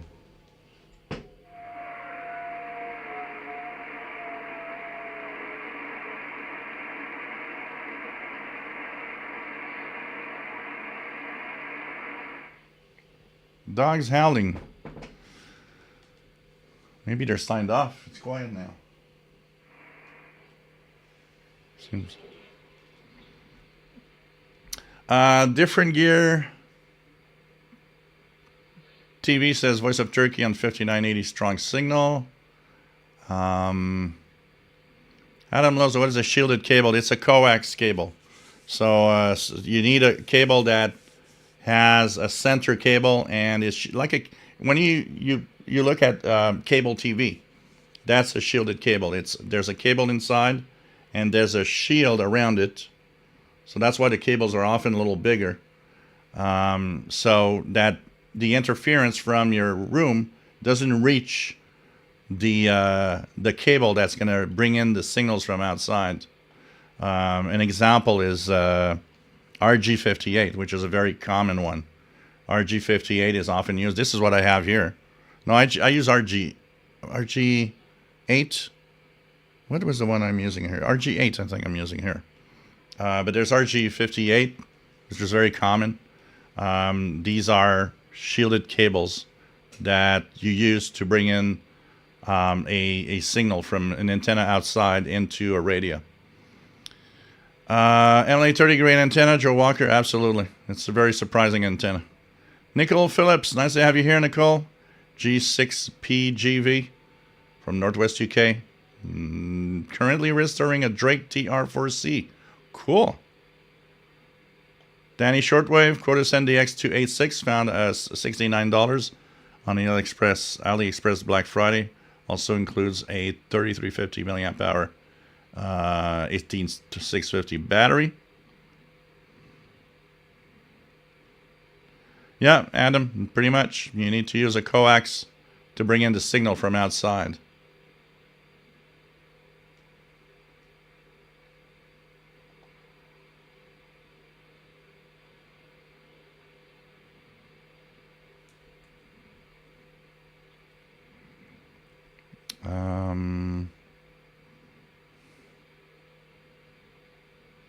See, Marcy, that is not software that I'm running. It's my FTDX10's radio transceiver has its own, since it's a hybrid, with SDR, has a screen connector. I can plug in a screen on it, and you could see the same thing that I see on the radio itself. So it's not a SDR software. It's really the radio's output as you see it through the radio on the screen behind me from the Yaesu FTDX10.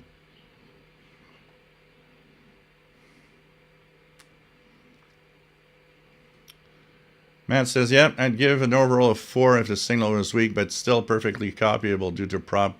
Yeah.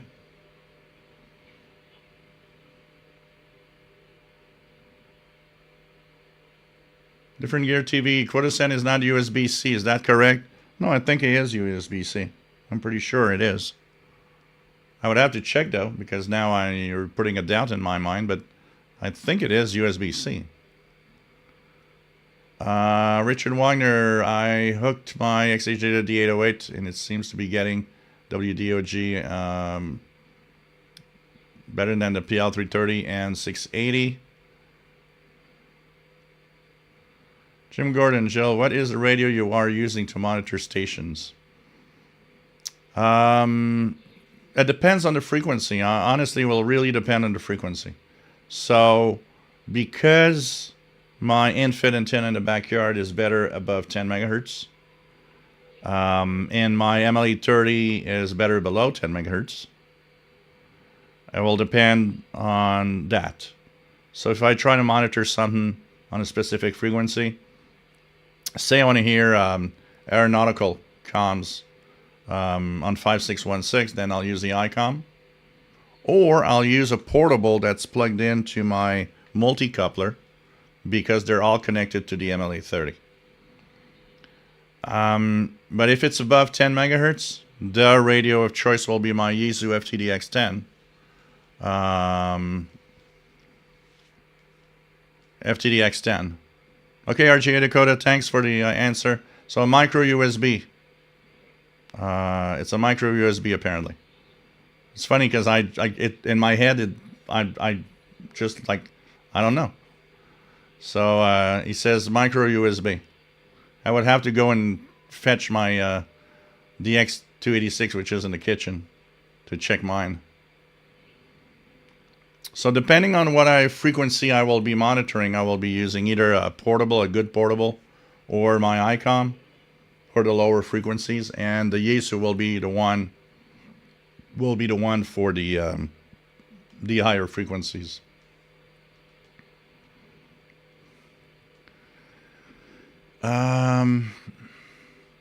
WF7I Homebrew. Okay, Kev Michael says, I heard Outpost Radio Bear Island on 1270 kilohertz, Norway, doing a cold front and at 2 in the morning. Wow. And you got a QSL card. Different gear, okay. IJ Dakota, my Coda Sen is right here, so he takes a micro USB. And what model is the ICOM behind me? It's an ICOM ICR 8500. It's a wideband receiver, the 8500. And it's my go-to radio for weak signal listening on the lower frequencies. So Richard Wagner also confirms it's micro USB.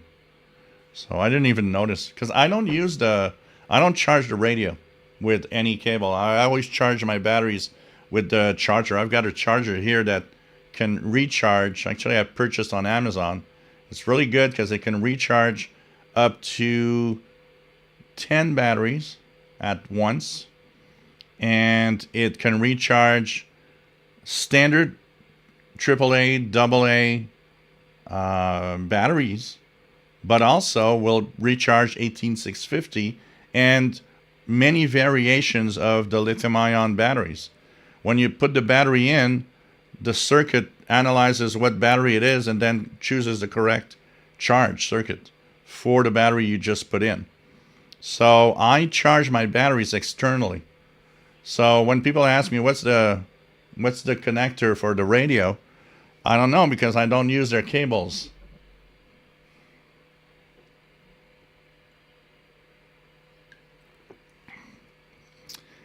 So one of the things we wanted to talk also tonight a little bit is the fact that we're in winter, pretty much soon. Still 1 month left to the solstice, the winter solstice. And in the northern hemisphere, it's now giving us really long nights. It's actually showing on propagation. I was monitoring FT8 this week on 20 meters, and it's become kind of very boring at night on 20 meters.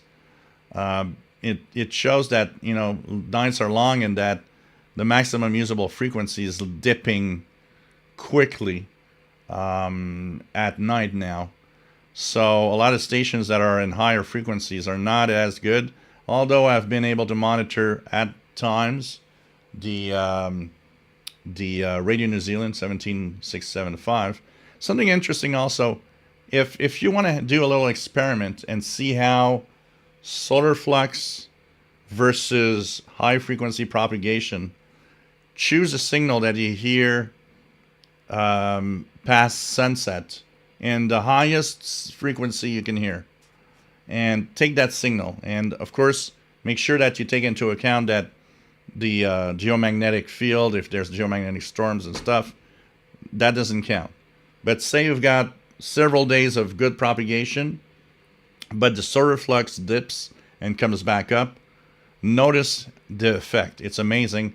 I've noticed that Radio New Zealand 17675, when solar flux last week was like 200 and something, it was coming in really well even at midnight in November, which is incredible here. And this week, solar flux has been hovering at 150, 140, 160, and Radio New Zealand is almost inexistent. You could see that there's such a direct effect of more or less energy coming from the sun in the propagation of radio signals. It's just amazing.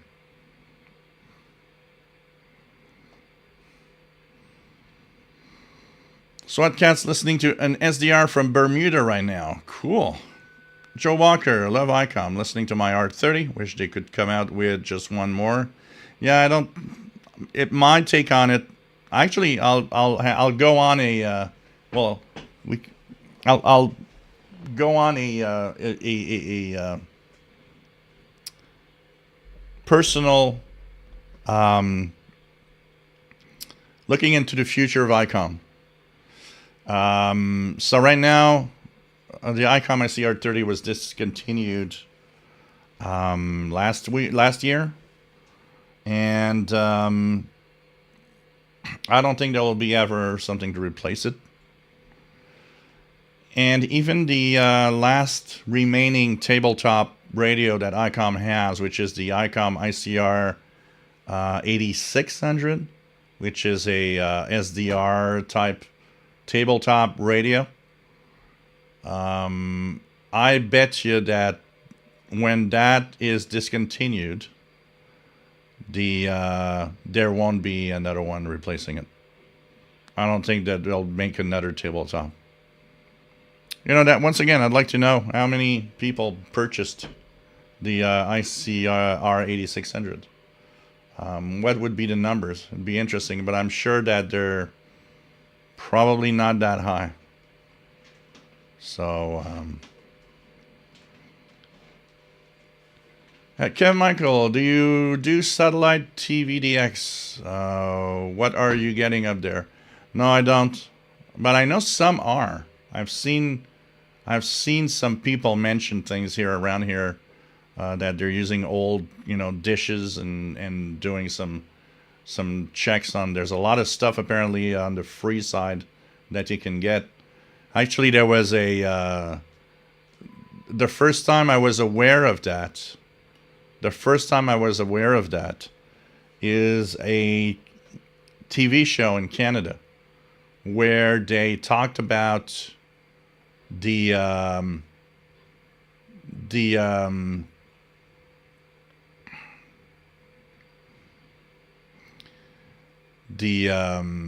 sorry, I got distracted here.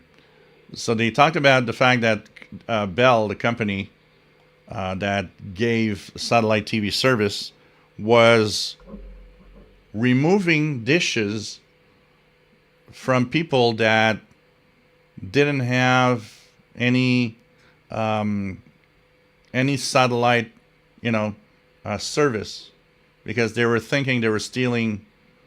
Because a lot of people were stealing. There was a period of time when there's a lot of people that were stealing the satellite signal, and they had these decoders with these cards that you could program on your computer, and it would, give you the possibility to listen, to watch the TV stations for free. So they would remove the dishes. Of any dishes they would see, they would remove it. If there was no service, they couldn't see anyone using a satellite service. And one guy went to court because he had a dish, and he had a dish that was he was watching like Iranian TV and stuff like that. And so he went to court because he said, no, you have no right to come and remove my antenna. And actually, one of the things that he used was like, if you're intelligent, you would notice my antenna is not pointing at any of your satellites. It's pointing in another direction. So anyways, he won because, you have no business removing a satellite dish from a private property, and that's it. But that actually was, and that was many years ago. But when I saw that, I realized that, so having a dish and a receiver, I could try for those, satellite broadcasts that are in the open of TV stations. And I had one opportunity that I did not use. There was a neighbor that threw out his satellite dish, his receiver, everything. And I thought, well, what I'm going to do with that is going to be more stuff to I already have a lot of stuff here. And I think it was like a few months later, there was an article in Monitoring Times, and they started mentioning on how to set up a dish that's unused with a receiver, and how to get some of those free TV stations from overseas. And I remember watching that and thinking, I should have kept that. I should have kept the antenna and the receiver. I might have been able to DX stuff like that. It would have been kind of cool. From what I know, there's less of that today. There's a lot of the services are gone, but apparently some people are still doing it, for sure.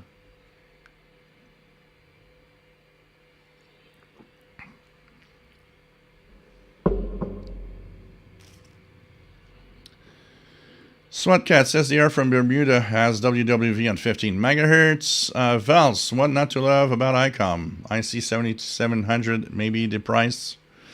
Well, I think the price of a lot of high-end companies are, you know. I mean, I love my FTDX10, but, you know, when you put your credit card number to buy it, you're like, ugh, that's a lot of money. That's a lot of freaking money for a radio. Jean Roddenberry had to return my two XH Data D220 radios to Amazon because the shortwave and medium wave bands were messed up. Yeah, but what was messed up? I mean, that's the problem, is the understanding of what these radios are. The D220, like the D221, are DSP-based receivers. You have to tune extremely slow. It's not an analog radio in any way. So if you're thinking you're tuning like an old analog radio in the 80s, you're not understanding the radio, how it works. You have to be very, very slow on the tuning. And once you get on the signal, you kind of fine-tune it a little bit, but be careful of, was it not working, or is it just not understanding that these radios are very different? Because it could be very surprising depending on tuning a radio like that today, and compared to an old one, which was a real analog one. It's not the same smooth tuning at all. It's like tuning steps. And then there's the noise around you. If the noise is too high, it's hard to get anything. Kevin Michael, 2628 megahertz is opening up. Heard various 11 meter and 10 meter sideband operators popping up right now on the Ethon Elite field. Yeah, we had it opening on 6 meters today. I made some contacts up and down the coast of the east coast of North America on 50 megahertz.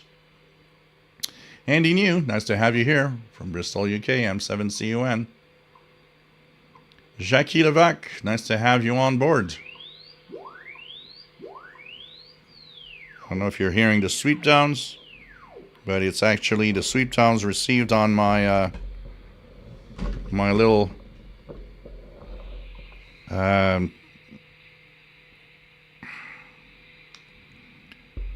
DSP Malahite, Chinese Malahite DSP receiver clone. Basically, I don't know if you guys see it. Let me just put it here. Yeah. So I got 25 megahertz WWV on it. So that's what's received. With the MLA30 outdoors. And the sweeps were the testing sweeps for that WWV as at the 8 minute, I believe, of every hour.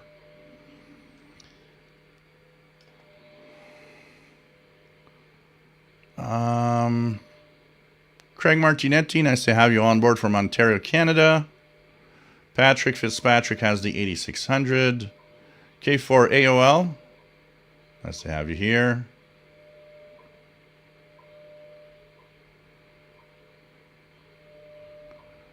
Let's check out here. Let's check out here. Joe Walker, no images are a good thing to be able to get. Yep. David says, I love ICOM 2. Gonna ICR 5, 8500, 705, 7100. All of them are workhorses and highly versatile. Vaults. ESL2, QO100 are reasonably popular over there.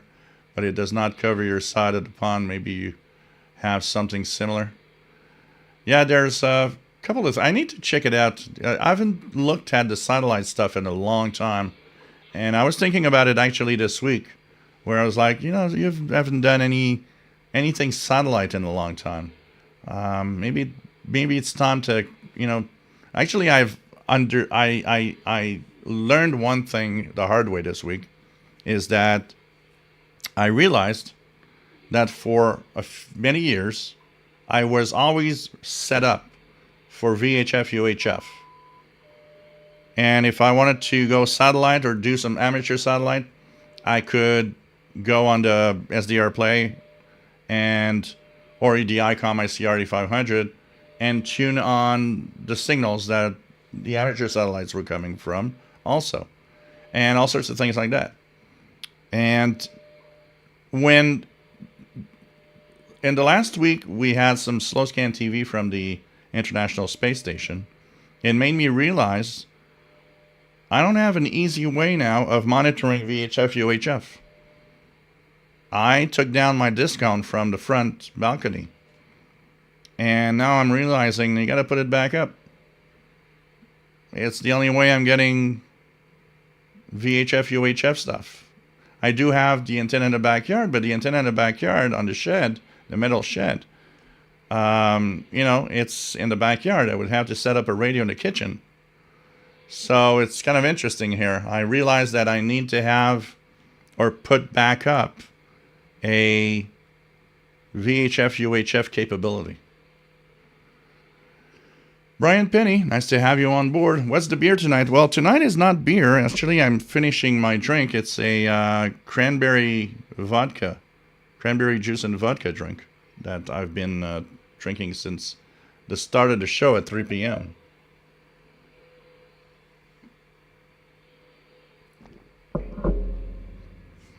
Jackie Levac, still trying to figure out my Codis NDX286. Having the shortcut guide nearby is sure helpful. Oh, you need the manual all the time. I use it, off and on, and I use a lot of radios. And one of the biggest problems is that when you move from one radio to the other, things change. And I realize that when I don't touch a specific radio for a while, I forget stuff. And I forget how to scan or how to do this or that. The other day, which one I was using, I had forgotten how to go to upper sideband or a sideband on it. It was like, where do I go to sideband on this thing? So the DX286 is particularly complex at that because it has a lot of features. So it's easy to forget. You need that manual and those shortcuts like real close all the time until you really, really are comfortable with it.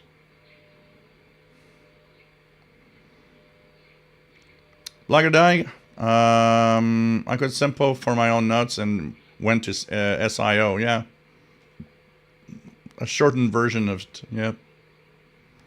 Andy New received my Codis a few days ago. Impressive performance for its size, but the instruction book would be its constant companion. Oh yeah, absolutely. I put it in my tablet. I put the Codis manual in my tablet in PDF form because I just need it when I'm tuning and go through it all over and over. It's incredible how complex that little radio is.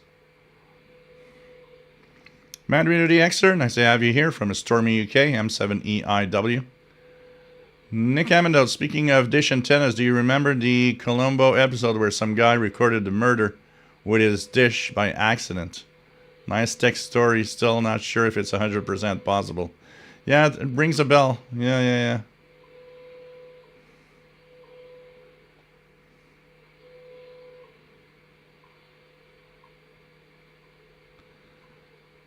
Richard Wagner writes somewhere that you can put switch in between positions, band select, that it will get different frequencies.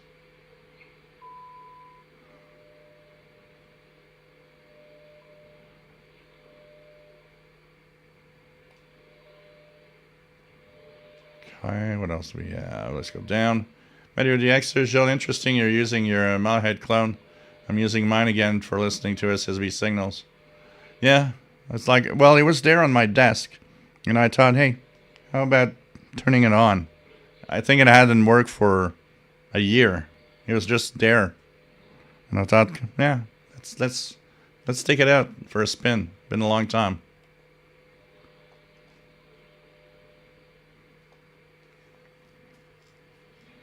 Jean Harash, will you be playing Moscow Nights with a glass of vodka tonight? We'll see, we'll see. Alain in France. Bonjour Alain. Salut, bienvenue. F4LDT. Nice to have you here from Paris. Toujours un plaisir. Michael, nice to have you here from West Virginia. And it's cool to have all of you here. Once again, little self-promotion. If you like what I do, there's the super chat where you can give a little something and help me out. You know, I mean, I'm here every week. I know you guys are happy that I'm here every week.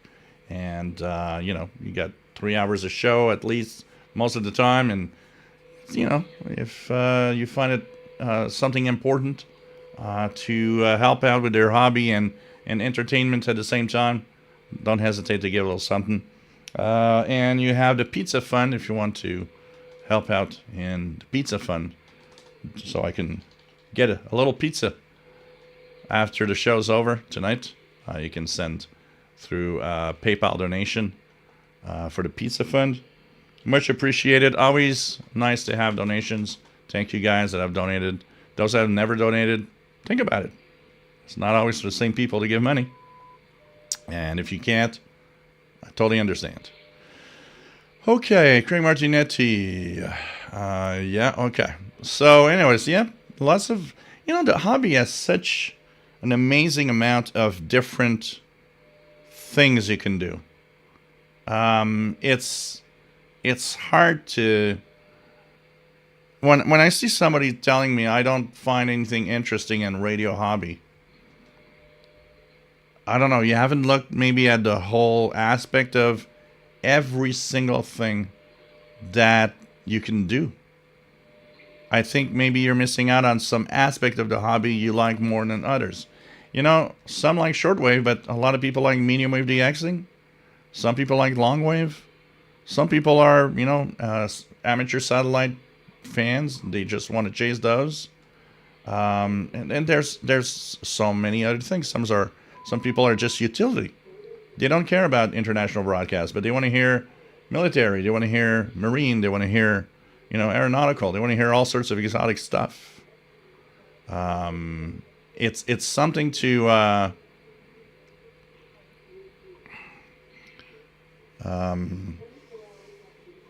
think about, you know. Steve at 2E0WZL, I just finished restoring a Panasonic DR49. Was told they are a good receiver. Someone tell me I haven't wasted my time. No, these are good old Panasonic stuff. It's a pretty surprising what these radios. Brian Penny says, we love Mr. Paul and you too. Yeah, he's sleeping on the couch today. He was. It's his new thing for the past couple of weeks. I was saying it to Dad earlier, Brian. Usually he sleeps in the bed, and now for the last about 2-3 weeks, he actually looks at me and goes next to the couch and says, "Okay, well, I want to go on the couch." And now he's kind of he can go by himself if I'm not there. He'll jump on the couch, but he's got this new thing where he meows at me because he wants me to pick him up in my arms and put him on the couch. So it's like, okay, you're a spoiled cat. It's just crazy because when I'm not there, he goes on his own. He can jump on the couch. But now, if I'm here, forget it. He will not do it. He'll just meow and look at me, look at the couch. It's like, you know, come on, you gotta pick me up. Spoiled cat. He's a really, really big spoiled cat. Craig Martinetti, did you ever hear from Reach Beyond? You know what? If I did, it's by accident and I didn't know because I do not recall having any reception here at any time of Reach Beyond Australia. I would need to check it out. if there's a frequency coming in. because I don't think I've ever received them for the Reach Beyond Australia station, which is, and they're using the good old transmitters they were using at HCJB and Quito, which is their own transmitters. They would actually build their own transmitters. HCJB was amazing when you look at it. It's like they built everything they used. It was just crazy. Emergency action message on 8992 right now. So some activity on the military stuff. And but yeah, it's kind of interesting. I need to check it out.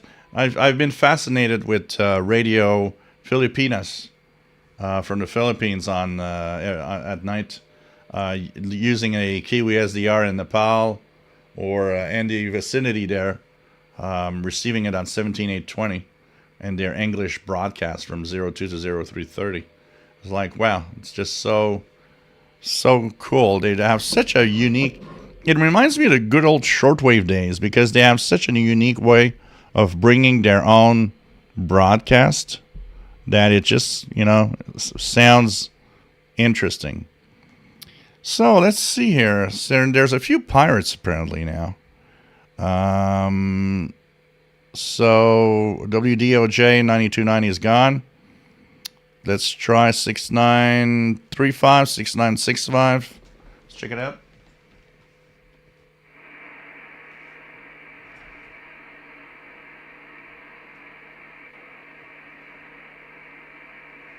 Yeah, there's a weak station on 6935.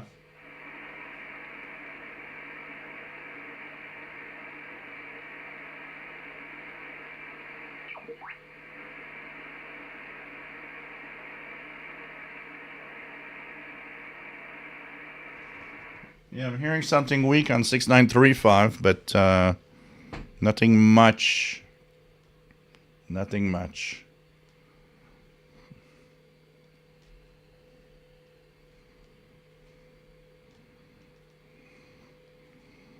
Yeah, Brian is like, it's crazy. He's just like, and he's very, very cuddly. I mean, he wants to be with me all the time. Brian, Paul is almost like a dog. If it wasn't for the fact that I don't want him to go too far around the house, if I go outside and he's outside, he wants to go wherever I'm going. I mean, if I walk, he'll just follow me wherever. It's like he's not even going to stop at some point. He just wants to come with me everywhere I go. It's like a dog. It's crazy.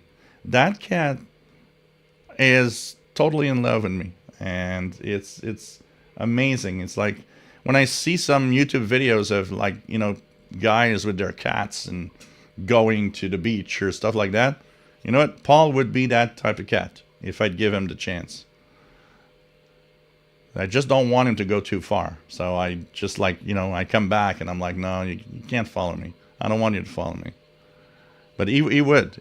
That's what he would like to do, honestly.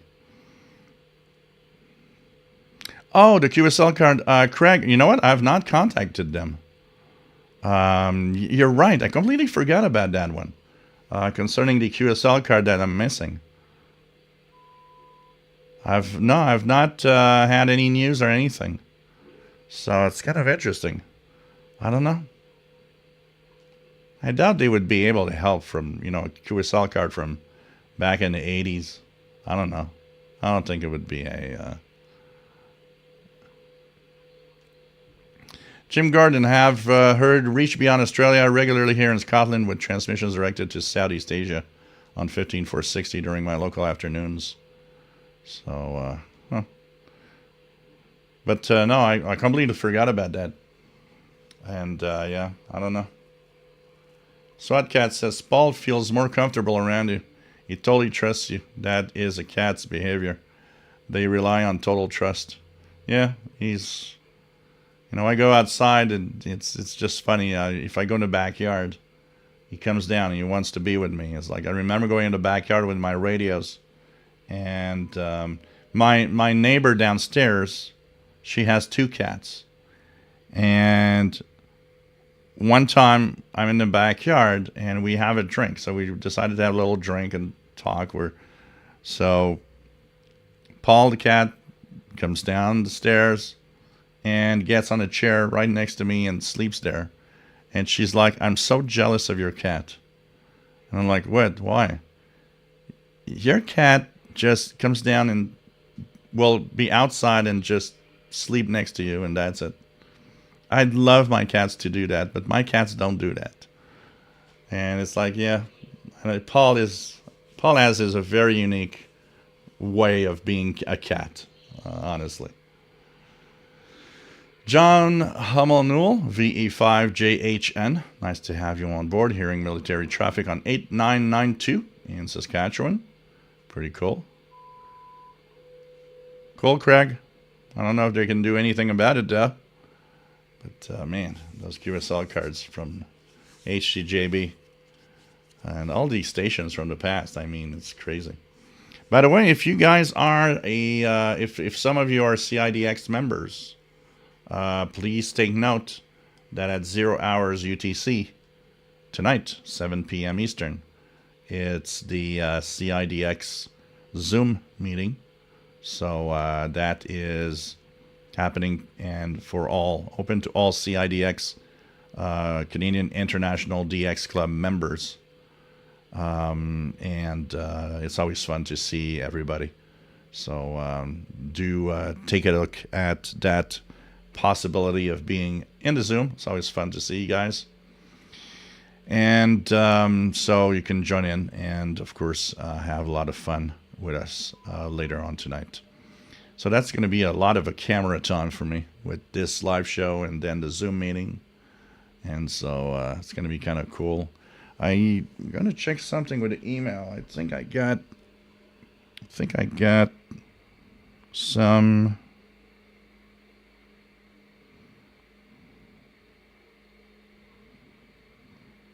Just going to check if there's some...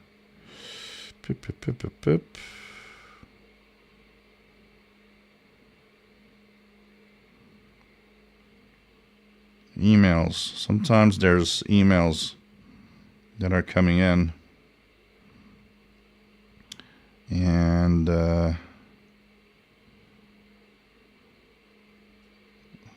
nope. Nothing special coming in. I forget sometimes to look at the email, and I know some people that are not in the chat room or anywhere, they actually use my email to send me a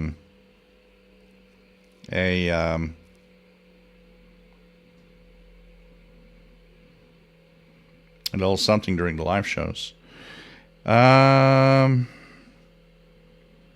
Something interesting here. Just gonna check it out. Nothing here. So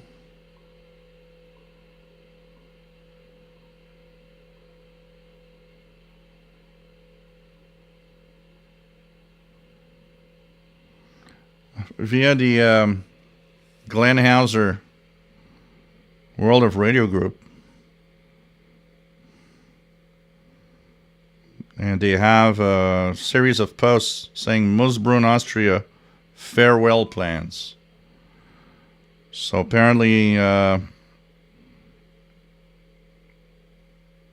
Austria transmitter site Moosbrunn is going to shut down. And they're saying here, next year, only 11 active shortwave transmitter sites will remain in Europe, hosting units of 100 kilowatts and over. There will be the Bulgaria transmitter site, France, Germany, Italy, Romania, Spain, and the UK.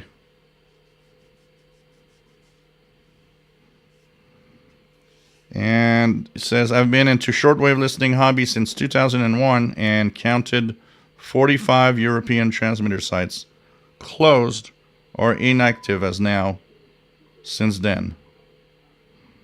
And he's mentioning all the closed down transmitter sites.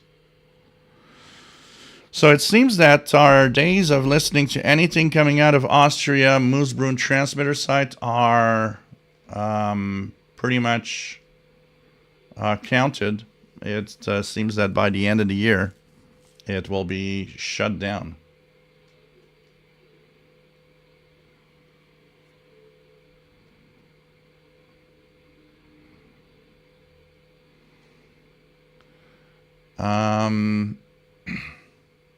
What else do we have? Master Players Radio might not be at a meeting tonight because I am seeing some wrestling soon. Cool. No problem. King and the Xer, nice to have you on board from Northwest Arkansas. Hope you are well. Trying out my new setup at my new QTH with Ethon Elite Field Elite Executive Indoor Antenna for FM. Cool. Cool, Keegan. Well, nice to see your setup. Kevin Michael got CBMT Channel 6 Montreal. CBC with the National via internet at 6 p.m. Montreal is on. Man. So, yep, lots of interesting stuff, definitely. So, Musbrun, we'll have to say goodbye to a transmitter site in Austria. For those, somebody asked me this week if there was a way to listen to the last remaining broadcast of Radio Austria. No, and not anymore. The last broadcast, which was a 30-minute broadcast from Radio Austria, has stopped in October. And they removed it without even saying anything. They just pulled the plug. Somebody noticed that it was gone, and that's it. So, I find that kind of a little no respect. It's like, why not tell everybody, look, we're giving you a last chance. Here's we're pulling the plug at this date. Nope. They just pull the plug. That's it. Goodbye. So, these are things that happen, unfortunately, with these services. And it's sad to see that these stations are gone and what's happening with these. Maybe we could do a little scan or some sort. Could be interesting to see what we hear on the bands. Lots of stuff on 9200. Look at that. We have a lot of noise on 31 meter bands. Let's check out here the signals there. Lots of stuff on 31 meter band.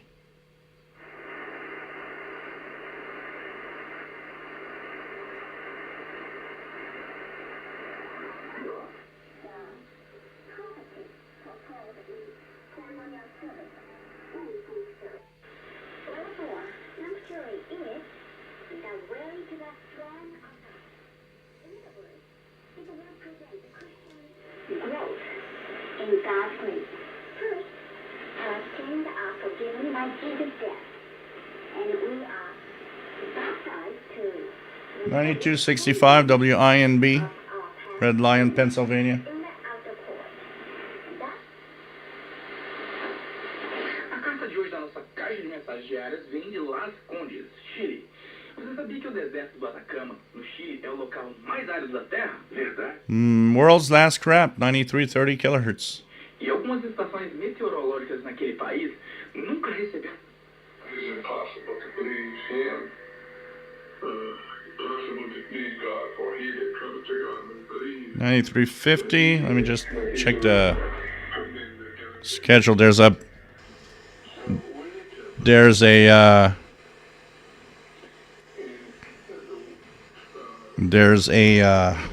little high-pitched squeal on 9350. It's probably WWCR. They're having a few transmitter issues lately. So 9350, WWCR.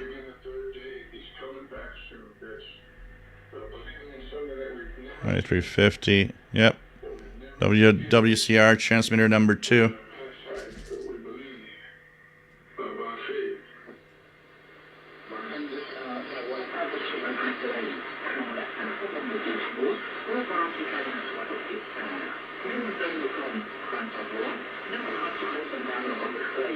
Oh, 9390. Hearing Radio Free Asia from the Philippines. 9390. Radio Free Asia from the Philippines. Right now.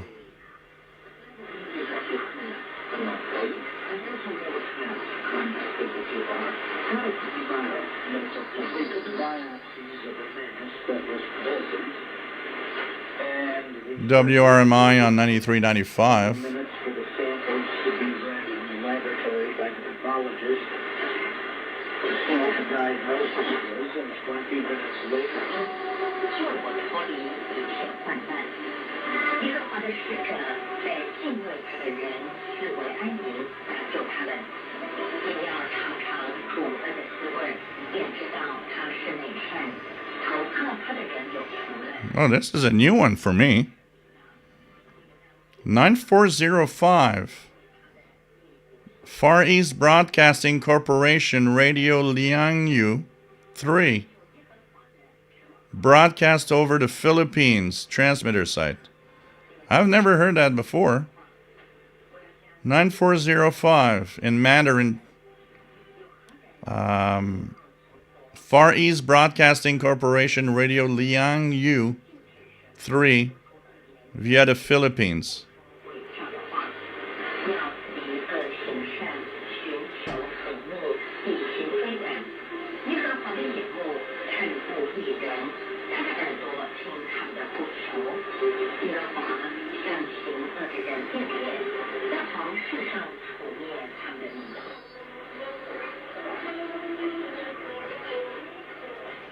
9410.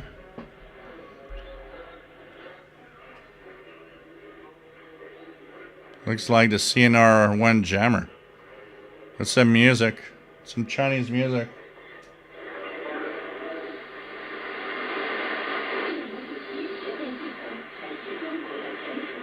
A lot of Asian signals on the 31 meter band right now. 9470. That would be China National Radio 1.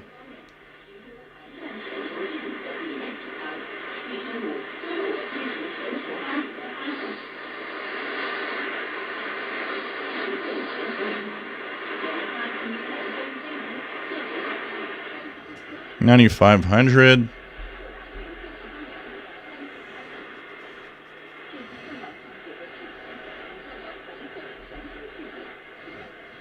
China National Radio 1.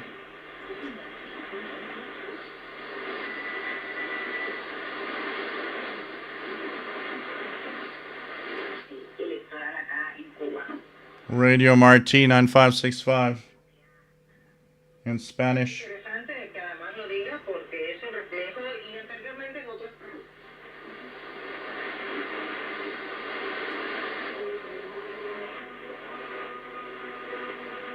More Chinese music. Sounds like the same Chinese music that was on the other frequency on.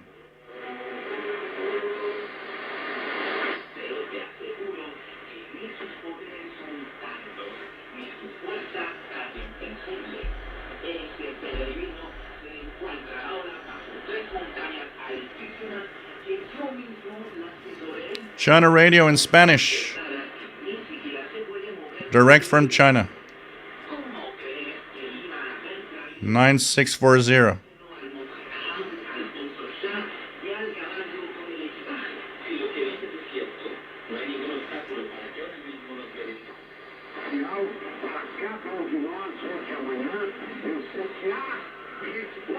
Really good signal. 9665 from what is that? That's Radio Voz Missionaria from Brazil.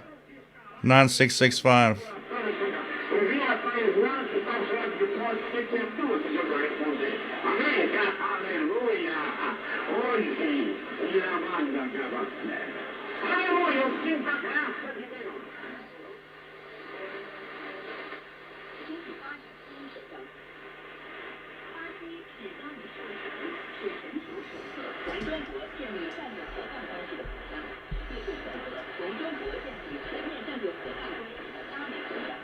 China National Radio 1, 9710.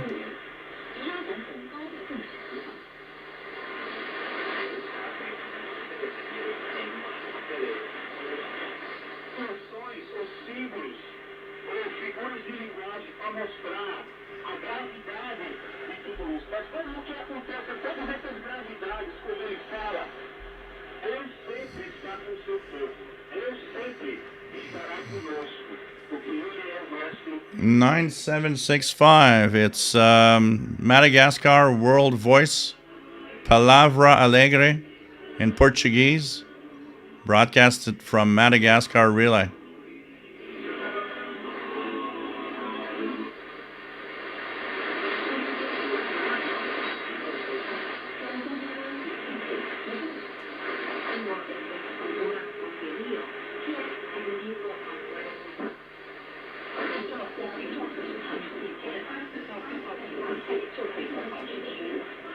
So many signals in Mandarin Chinese.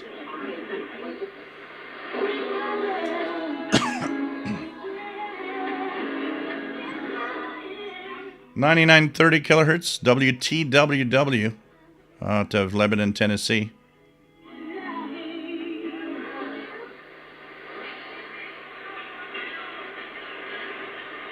WRMI 9955.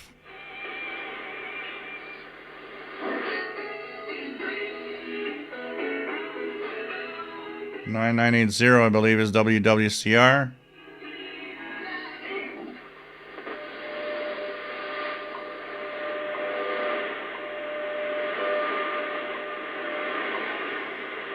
And WWV on 10 megahertz. Interesting to see all the signals from Asia on the 31 meter band.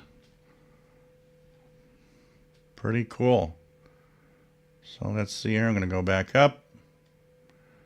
So, okay, what else do we have?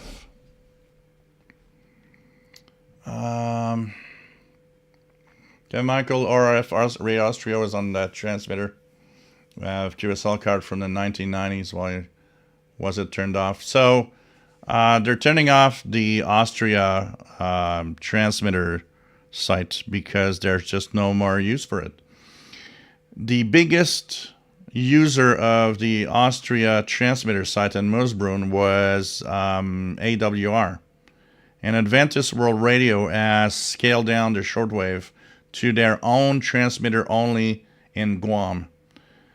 AWR was the biggest user of relays around the world, and probably one of the, after like the BBC, it was like close to being second or third in the biggest usage of transmitter sites around the world. It was a huge operation.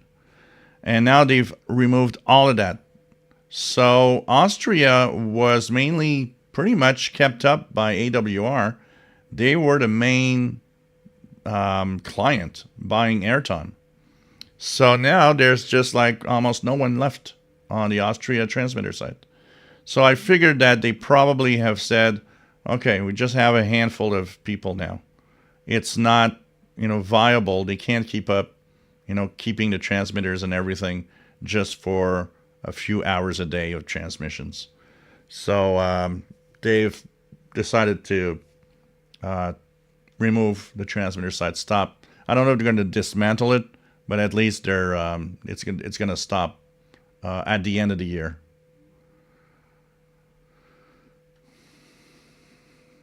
JJ Endo, thank you for the tip. Any loop antenna recommendations? Well, I guess the best loop antenna for price versus performance, ML830 is what you should get. E53, nice to have you here. Bob's Old Records, good evening. Nice to have you here from New Mexico. Francis Moore, nice to have you here from the UK. Getting some great results using a Yaesu FT65 and a Arrow 2 handheld satellite antenna, listening in to the ISS. Cool. Danny Shortwave heard FEBC recently in Yonkers, New York last week. Cool. Yeah, the Chinese music it was playing was kind of nice. It's almost as if you're like in some kind of massage parlor or something, and it's just like relaxing little music to listen to. Kev Michael 9390 station is weak there. 9665 weak, but could hear it. You can hear Brazil in 3925 Radio Nova. Wow. No problem, David. Always nice to tune around a little bit. Swatcat CHU 3330. Kev Michael, KTWR Trans World Radio Guam was on 801 kilohertz and 15.2 megahertz. QSL cards from the 80s. Yeah, the good old days when there's a lot of stuff.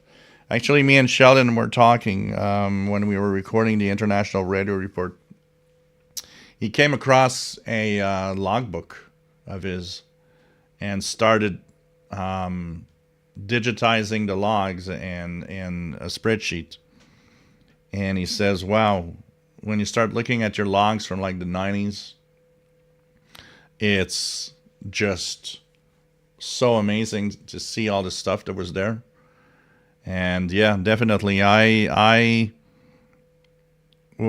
I start looking at a list of frequencies 20, 30 years ago, and I mean, it's not that far back. You don't even have to go very far back to realize the stations that were still on the air, say in 2005. And you start looking, and there is still tons and tons of broadcasters still there in 2005. It kind of happened in a very quick succession. Now it's slowed down. We do have sometimes a disappearance or change in some of the broadcasters, but it's really kind of slowed down now. There was somebody mentioning, he compared the A24 schedules and the B24 schedules, and was mentioning how the loss of any broadcaster or broadcasting station out there has been very small this time around. So there's not a lot of changes. The main change is really AWR. So it's kind of slowed down. I think there's a reorganization, that's for sure. I mean, a lot of stations out there don't think North America is a worth target for broadcasting anymore. And that, unfortunately, is not helping us here in North America. But still, there's tons of broadcasts that are really useful for, Europe, Africa, and Middle East and Asia. They're reshifting, refocusing their target, basically. Kim Michael, WWV, Fort Collins, Colorado, 10 megahertz right now. Email just sent. Let's check that out. Let's check our friend Keegan's. There we go here. Okay. Photo. Let's check it out. See his new QTH setup. So it is Eton Elite Field, Elite Executive Radio, and Philips indoor antenna used for FM. So this is what it looks like, guys. Pretty neat. And there's some guy in a red shirt on a laptop in the bottom. So pretty neat setup. Very clean. Doesn't look like a big mess like it does here. So,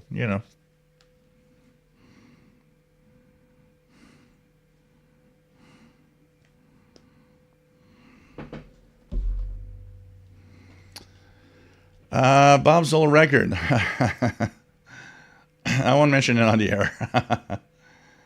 But neat setup. Honestly, very neat setup. Spindle twister. I have a Deshibo GA450 loop. Seems to work pretty good for portable use. Yeah, those GA450 seem to be pretty decent performers. Mad Radio DXer, sad way for Austria to end their shortwave service. I remember when Radio Austria International was on shortwave and was one of the first stations I received during my early DX days. Oh, definitely. I loved listening to Radio Austria. It was a fun time when you just sat down with a radio and just tuned and had so much to listen to on the bands. It was crazy. So, but fortunately, that is a thing of the past somewhat, although there's a lot of stuff still to listen to. Once again, I say it, the noise floor is the big problem in North America, because when I go to a park, when I go to a place with low noise, the first thing I notice is I have tons of things I could listen to. There's always a broadcast I could listen to. There's every single hour. Because all the broadcasts that are for Africa or other target areas, even though their signal is weak, it's still good enough to listen to. And you end up listening to tons of things. What's the brand of my battery charger? It's a weird brand. I'm going to take a picture of it, actually, so you guys could see it. I'm going to take 2 seconds here. On Amazon, it comes out as several different brands that look like they're all the same thing. So here, I'm going to take the picture of it so you guys can see it.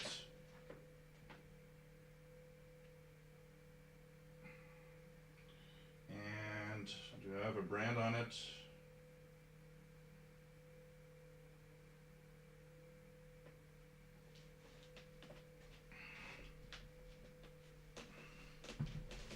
Yeah, so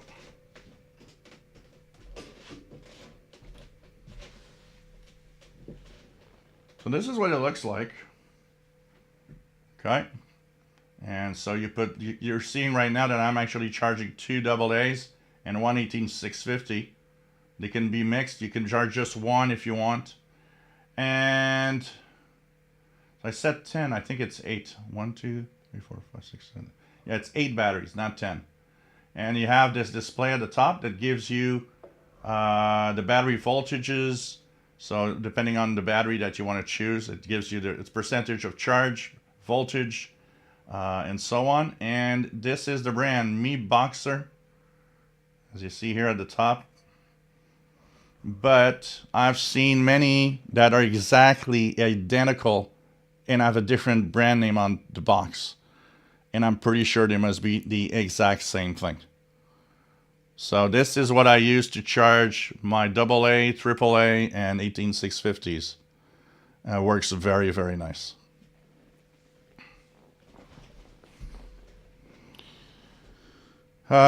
Is this one a bad noise generator? I would say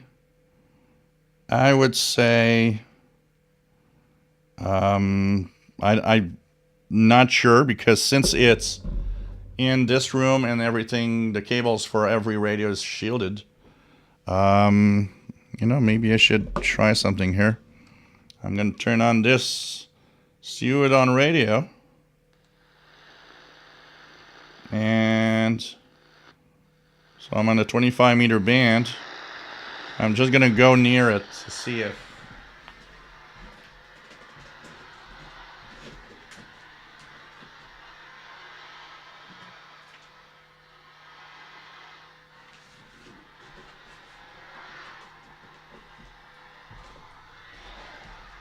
you know what? I'm kind of surprised. I put the radio real close to it with the antenna collapsed, but like almost on top of it. And it barely had more noise. It seems to be surprisingly quiet.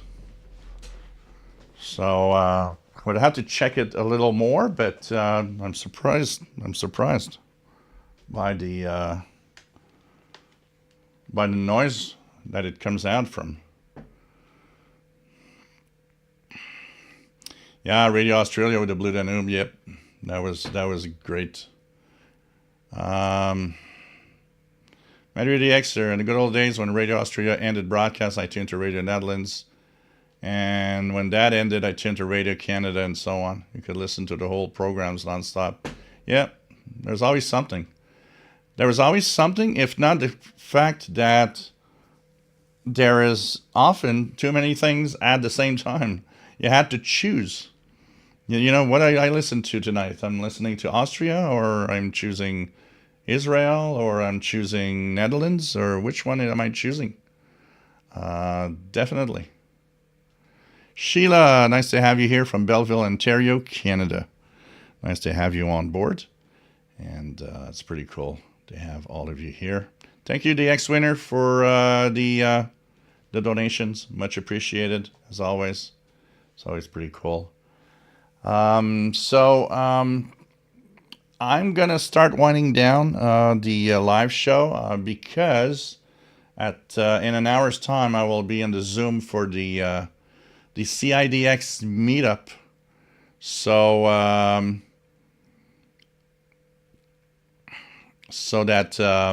going to have to take time to eat in between all of that. So email address, please, for what? For just the email? So the normal email is officialshortwaveradio@gmail.com.